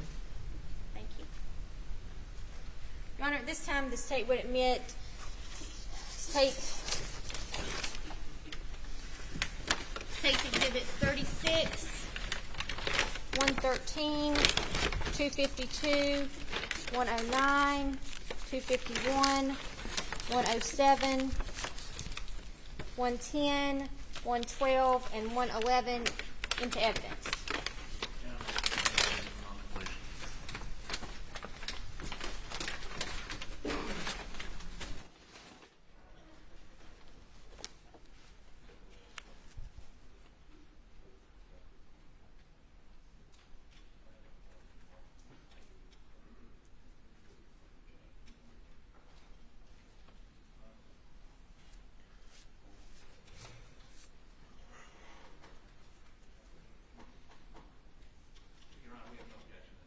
Identification, but without the chain being completed, we would object to admitting them into evidence. Which of those exhibits did not have any type of analysis done? You know, I suspect they all did, but I'm sorry.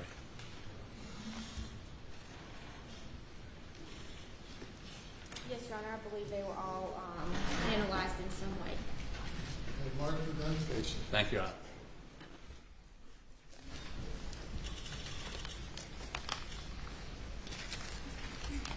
Okay, Agent Worley. Also in this case, we just talked about Paul and Maggie's clothing. Did you analyze the defendant's clothing? I did. Okay. And I think we said earlier that his clothing was collected from Agent David Owen? Yes. And you received that clothing into your custody and submitted it into the SLED lab? That's right. I took custody of the clothing before we left the scene. So what kind of testing were you involved in regards to the defendant's clothing? We processed the T-shirt and the shorts with LCV. It's a presumptive test for blood. Okay. Now, what is LCV? Leucocrystal violet is a presumptive test.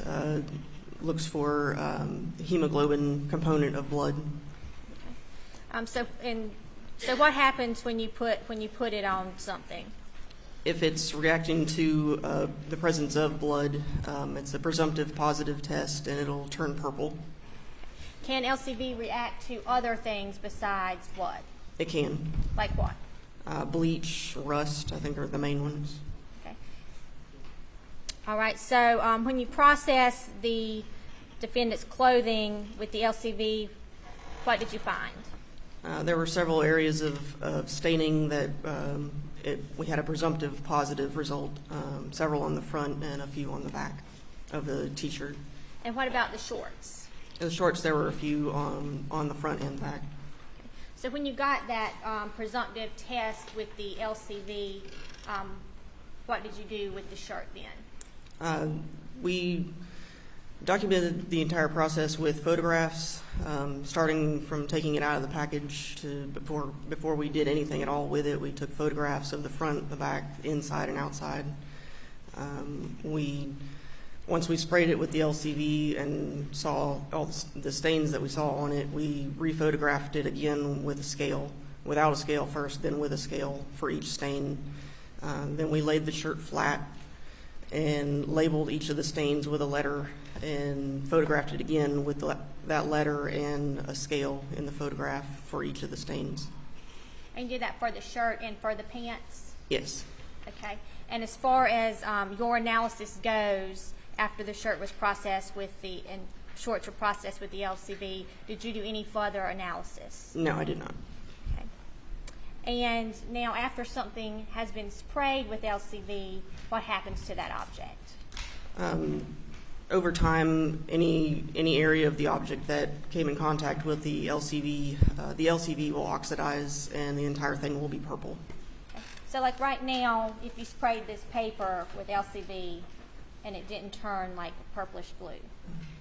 Would it eventually turn purplish blue even though there's no blood on this paper? Yes. All right.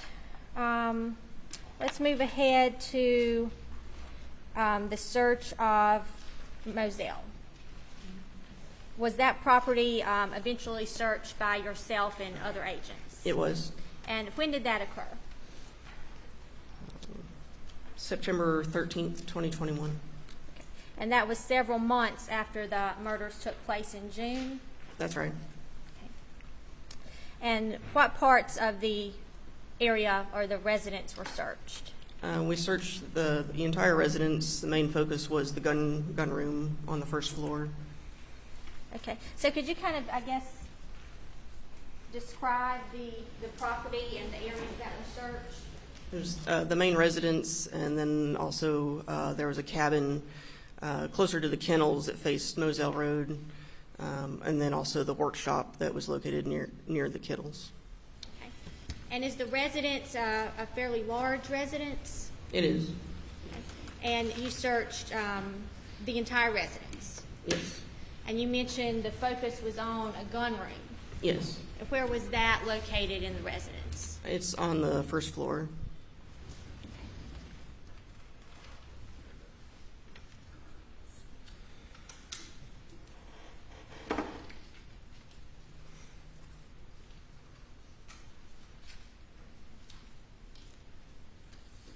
Did you find any items of interest in the gun room when you searched it? We did collect several items from the gun room.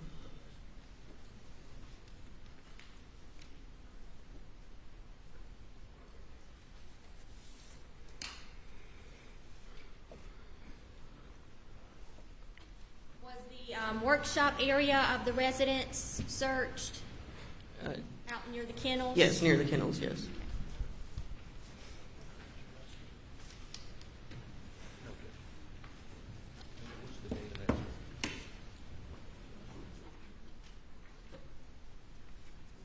Agent Worley, I'm going to show you State's Exhibits 124, 123, 122, 121, 120, 119, 118, 117, and 116.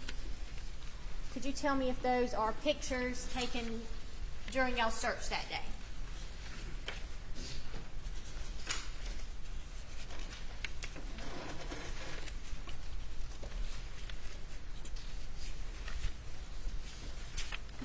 Yes. Are those true and accurate depictions of the search of the residence in Moselle and the workshop area? Yes, they are. Your Honor, at this time, I would offer State's Exhibits 124, 123, 122, 121, 120, 119, 118, 117, and 116 into evidence. As a defense. No objection, Your Honor. They're admitted. Agent Worley, is State's Exhibit 116 a picture of the gun room there? Yes, it is. And State's Exhibit 117? Yes. It appears to have a pool table and a little workout bike in there. That's right. And do you recall whether this door in the picture exits to the outside of the house? Yes, it does. State's 118. Is that the gun rack in that room? Yes, it is. Now, when y'all did the search in September, were any of those guns collected that day? No. So these are additional guns to the guns that had already been collected by SLED agents. That's right. Was there a lot of ammunition in that room? There was. Okay, about State's 119. Is that a box of ammunition? Yes, it is. Mixed ammunition? Right. In fact, was there this whole bookcase we're looking at over here? Was that just full of ammunition? Yes. An ammunition bookcase? Yes. State's Exhibit 120. That was also on that bookshelf. State's Exhibit 121. Yes. That is 300 blackout ammunition from this box That's right. on the bookcase. Yes.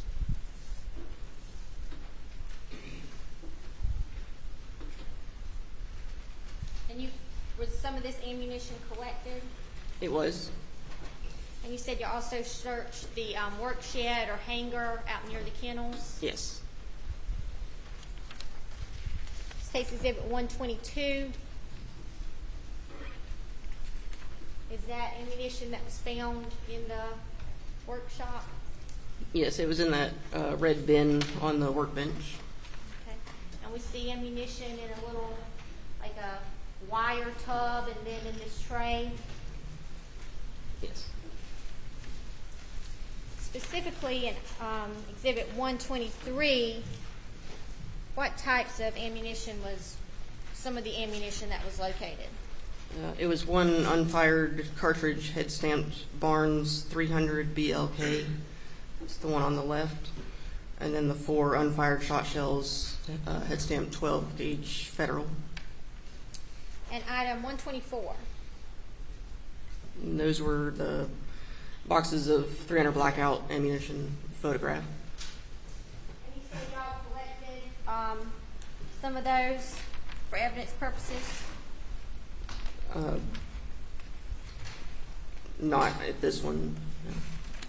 But some of the ammunition that y'all found was collected for evidence purposes. Is that correct? Yes.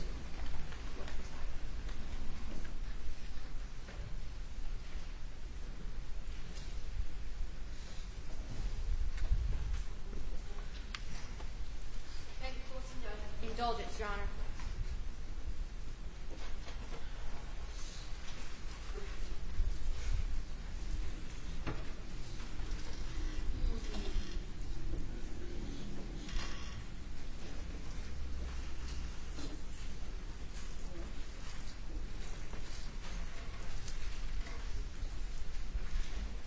Stand again while we're in indulgence.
Okay.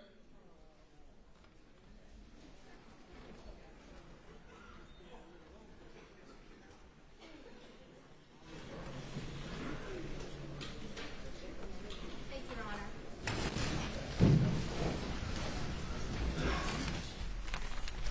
And Agent Harley, if you could take a look at these items and tell us whether these were collected by you that day, if this was some of that ammunition we were just speaking about.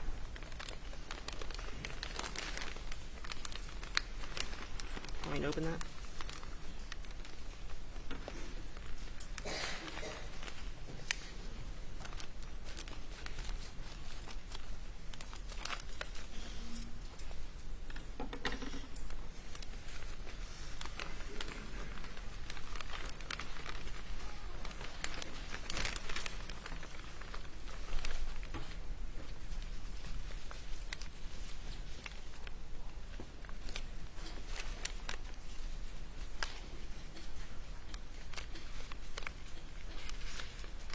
Yes, these were all collected the day we did that search. Okay, and where were they collected from?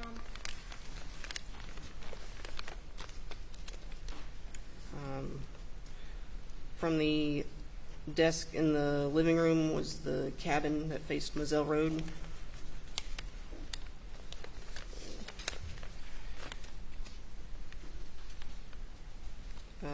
One cartridge from the Winchester box on the bookshelf in the gun room, head stamp Barnes 300 BLK.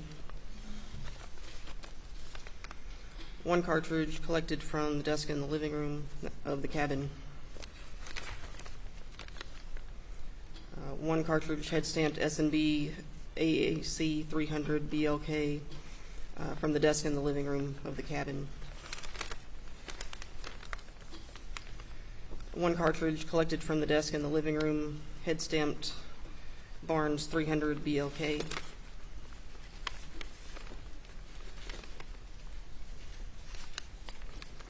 One cartridge from the desk in the living room, head stamped Hornady 300 BLK in the cabin.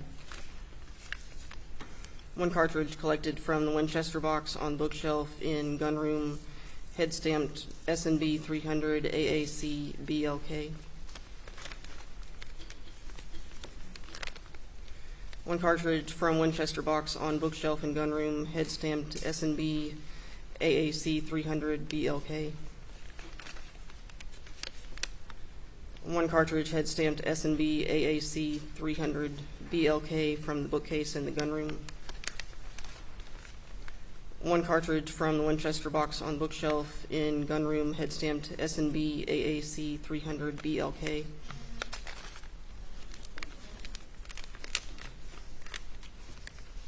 One cartridge from the Winchester box on the bookshelf in the gun room, head stamped S&B AAC 300 BLK. One cartridge from the Winchester box on bookshelf in gun room, head stamped S&B AAC 300 BLK. One cartridge from the Winchester box on the bookshelf in the gun room, head stamped S&B AAC 300 BLK. And one cartridge case, head stamped S&B AAC 300 BLK from the bookcase in the gun room. And all of those items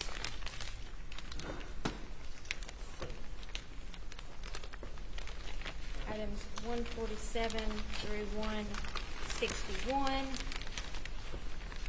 which would be states 128, 129, 130, 131, 132, 133, 139, 138, 137, 136, 135, 134, 140, 141, and 142. State will move into evidence at this time. Yes, and without objection.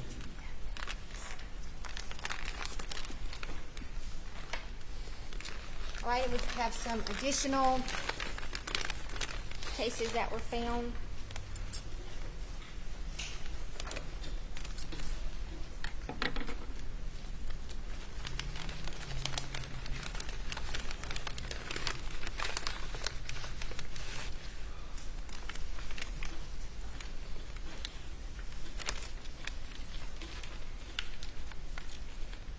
One unfired shot shell from a state box on bookshelf in gun room, head stamped Winchester 12 gauge. That will be states 149, One unfired shot shell, head stamped 12 gauge Federal from red bin on workshop bench.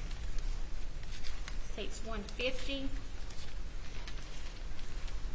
One unfired shot shell, head stamp 12 gauge Federal from the red bin on the workshop bench. That'll be states 148. One unfired shot shell from nightstand in Paul's bedroom, head stamped Winchester 12 gauge. States 147. One unfired shot shell from Kent box on bookshelf in gunroom, head stamped Winchester 12 gauge. That'll be 146.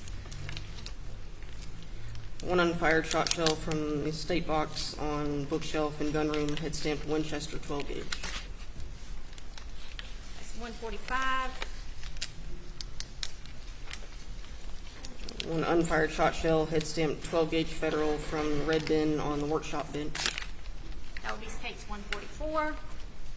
And another unfired shot shell, head stamped 12 gauge Federal from the red bin on the workshop bench. That would be states 143. Your Honor, the state will move these exhibits into evidence at this time. Any objection?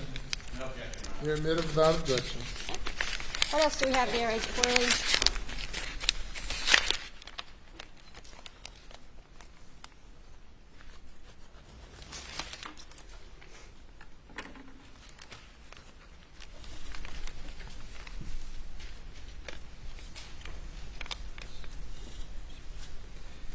One cartridge case, head stamped S&B 300 BLK from the Sable and Oak bag in the gunroom. This states 126 is from the gunroom. Okay. One cartridge case, head stamped Hornady 300 BLK collected from black Ford F-150 under the driver's seat. Would be states 127. The state would move states 126 and 127 into evidence.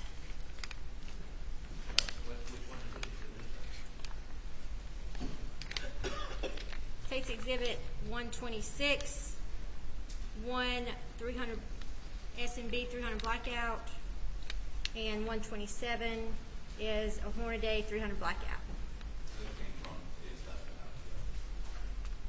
States exhibit 127 is from the black Ford F-150 under the driver's seat from a search on. I'll let Agent Worley testify here. that same search that day. But that would be not Paul's car, not Alex's car. I don't quite understand. Your Honor, I object on the basis of relevance. I don't know why a bullet from nobody's car that's involved in this would be relevant. Admitted over objection. Thank you.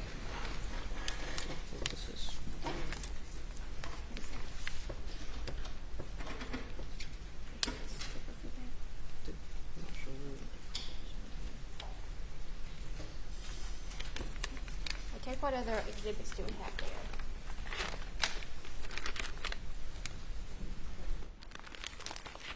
These are magazines containing ammunition. One of them contains 300 blackout ammunition collected from the shelf in the gunroom, and then the other one is a magazine containing cartridges, 300 blackout cartridges collected from the black Ford F-150. Okay, so this item's collected from the black F-150. That truck was searched that day too? It was, yes. And where was that truck at? If I remember correctly, it was in front of the residence. It was a truck that was on the property? Yes, it was on the property. Was it on the property the night of the murders? It might have been the one that was parked off away from the workshop. Do you know why that truck was searched that day? It was on the property, and the search warrant included vehicles. Okay. And those items were found inside that vehicle? Yes, one of these was. Okay. And what is the other one? That's from the shelf in the gunroom.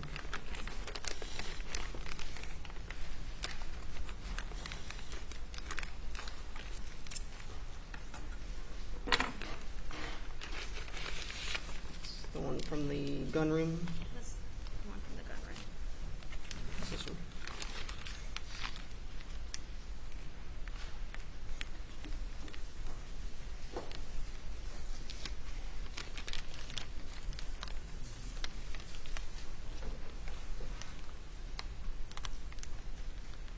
Okay, so State's Exhibit 152.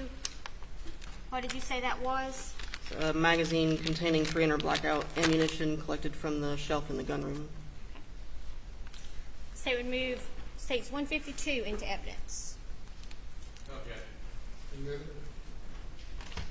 And then we had States 258. What was that?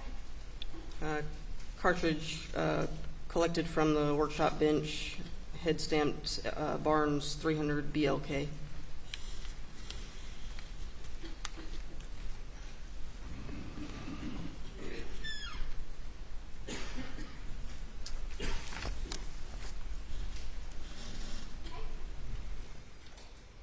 Did you collect any other items that day when the property was searched? I don't believe so. All right, let's go back a little bit in your testimony when we were referring to the 300 blackout that you collected from Agent McAllister. If you wouldn't mind looking back at your notes.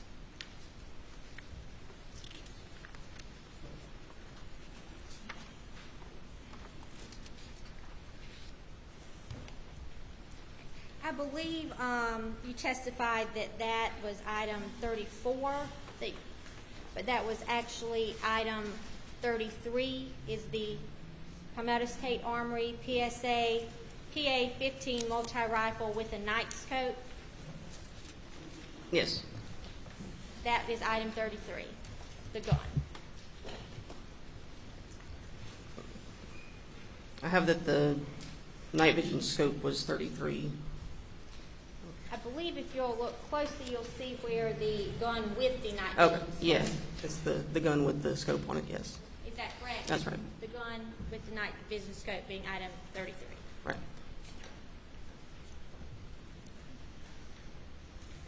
And then to clarify, item 34 would be the 130 round magazine containing the multiple S&B 300 blackout cartridges. Is that right? Right. It was separated from the gun when I took custody of it, so I logged them in as separate items. All right. But you did collect those from Katie Pastor. That's right. All right. And then also, going back to the scene, you mentioned a projectile that was found near a tire impression. Yes.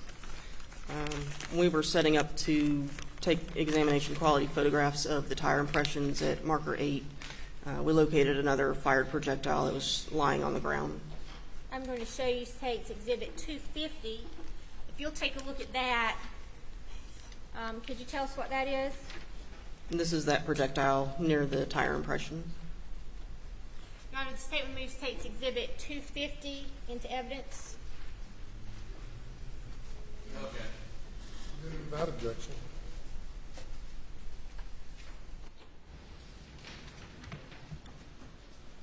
Your Honor, I believe that is finally all we have for, excuse me, Your Honor.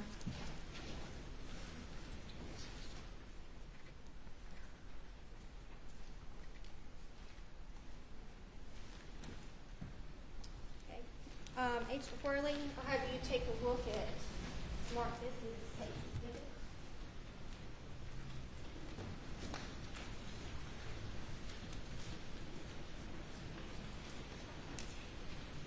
You recall collecting the shotgun from Officer Green, Yes. or Sergeant Green? When you collected that gun,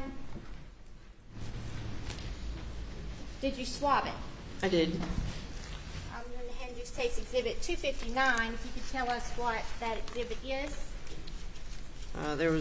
I took 2 swabs of suspected blood from the side of the shotgun and 2 swabs from the muzzle end of the barrel of the shotgun. That was as a precaution when I was unloading the weapon. The 16 gauge shot shell got lodged in the barrel, and before I placed one of my own dowel rods down the barrel to push it back out, I swabbed the muzzle of the barrel just in case. You swabbed it just in case what? I didn't want to contaminate any, if there was potential evidence in the barrel or in the muzzle end of the barrel before I placed my dowel rod in that end of the barrel. And the other swab, did it appear there was visible blood on that gun? Yes. Suspected blood, yes. Okay. And what did you do with those swabs once they were collected? I packaged them in their envelopes, sealed them, and transported them to the lab. Your Honor, at this time, the state would move State's Exhibit 259 into evidence. Okay. Court's indulgence, Your Honor.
From Agent Croft.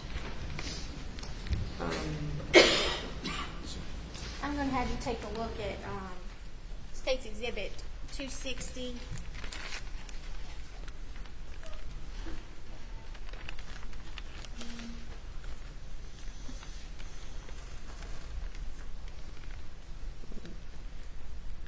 I believe these are the ones I took custody of from Katie McAllister. Katie McAllister. And Will Marks takes Exhibit 260 for identification purposes only. Is cartridge cases that Agent Worley took custody of from Katie McAllister. And then also these items 40 through 44, which would be State's Exhibit 212, 254, 255, 256, and 257.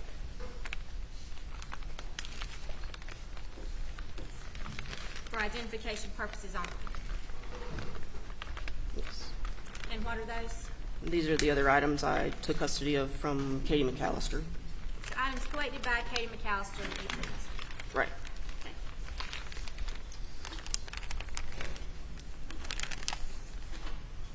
Your Honor, the state would offer Exhibits 260, 212, 254, 255, 256, and 257 for identification purposes only.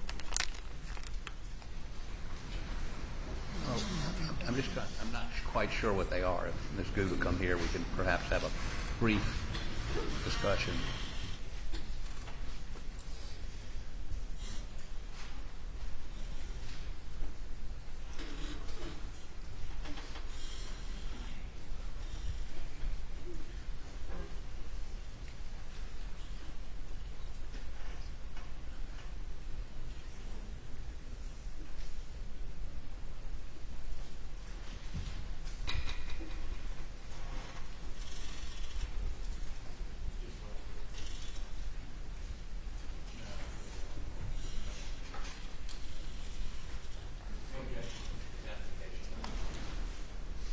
Admitted for identification purposes.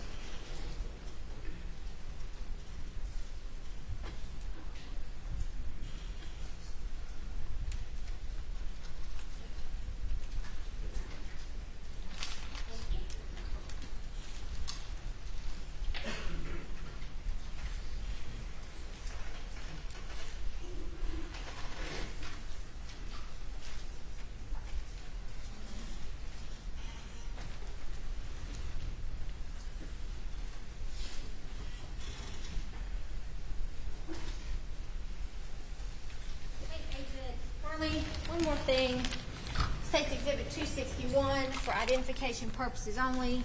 Can you tell us if these are items that you received into your custody?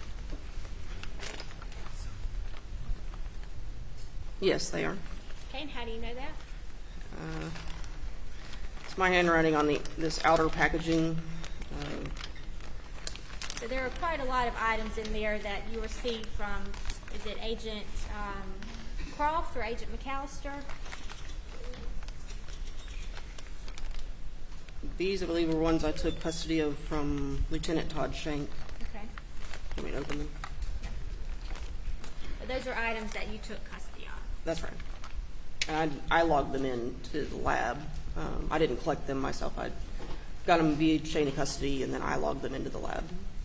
And that's State's Exhibit 261 for identification purposes only. Any objection? Identification only. Yes. Marked identification.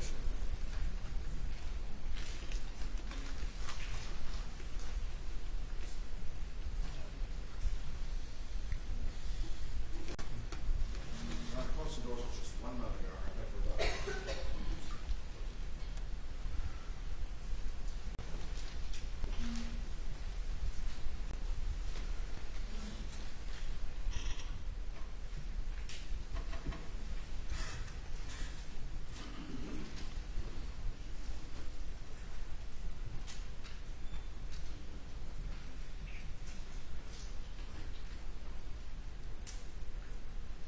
Thank you, Agent Farley. Please answer any questions from the defense.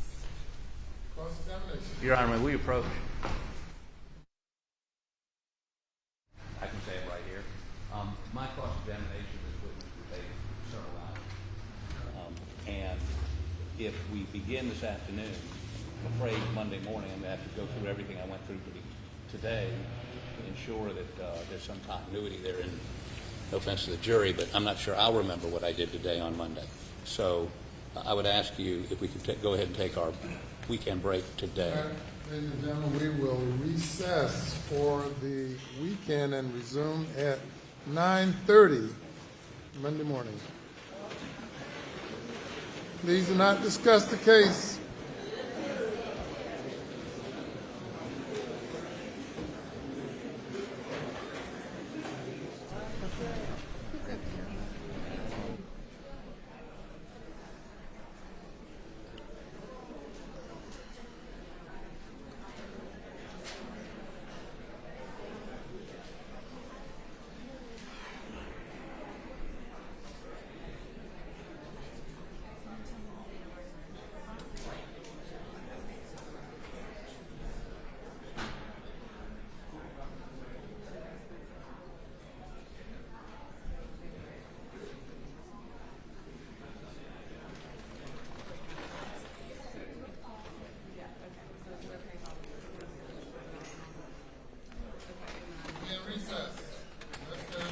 From council.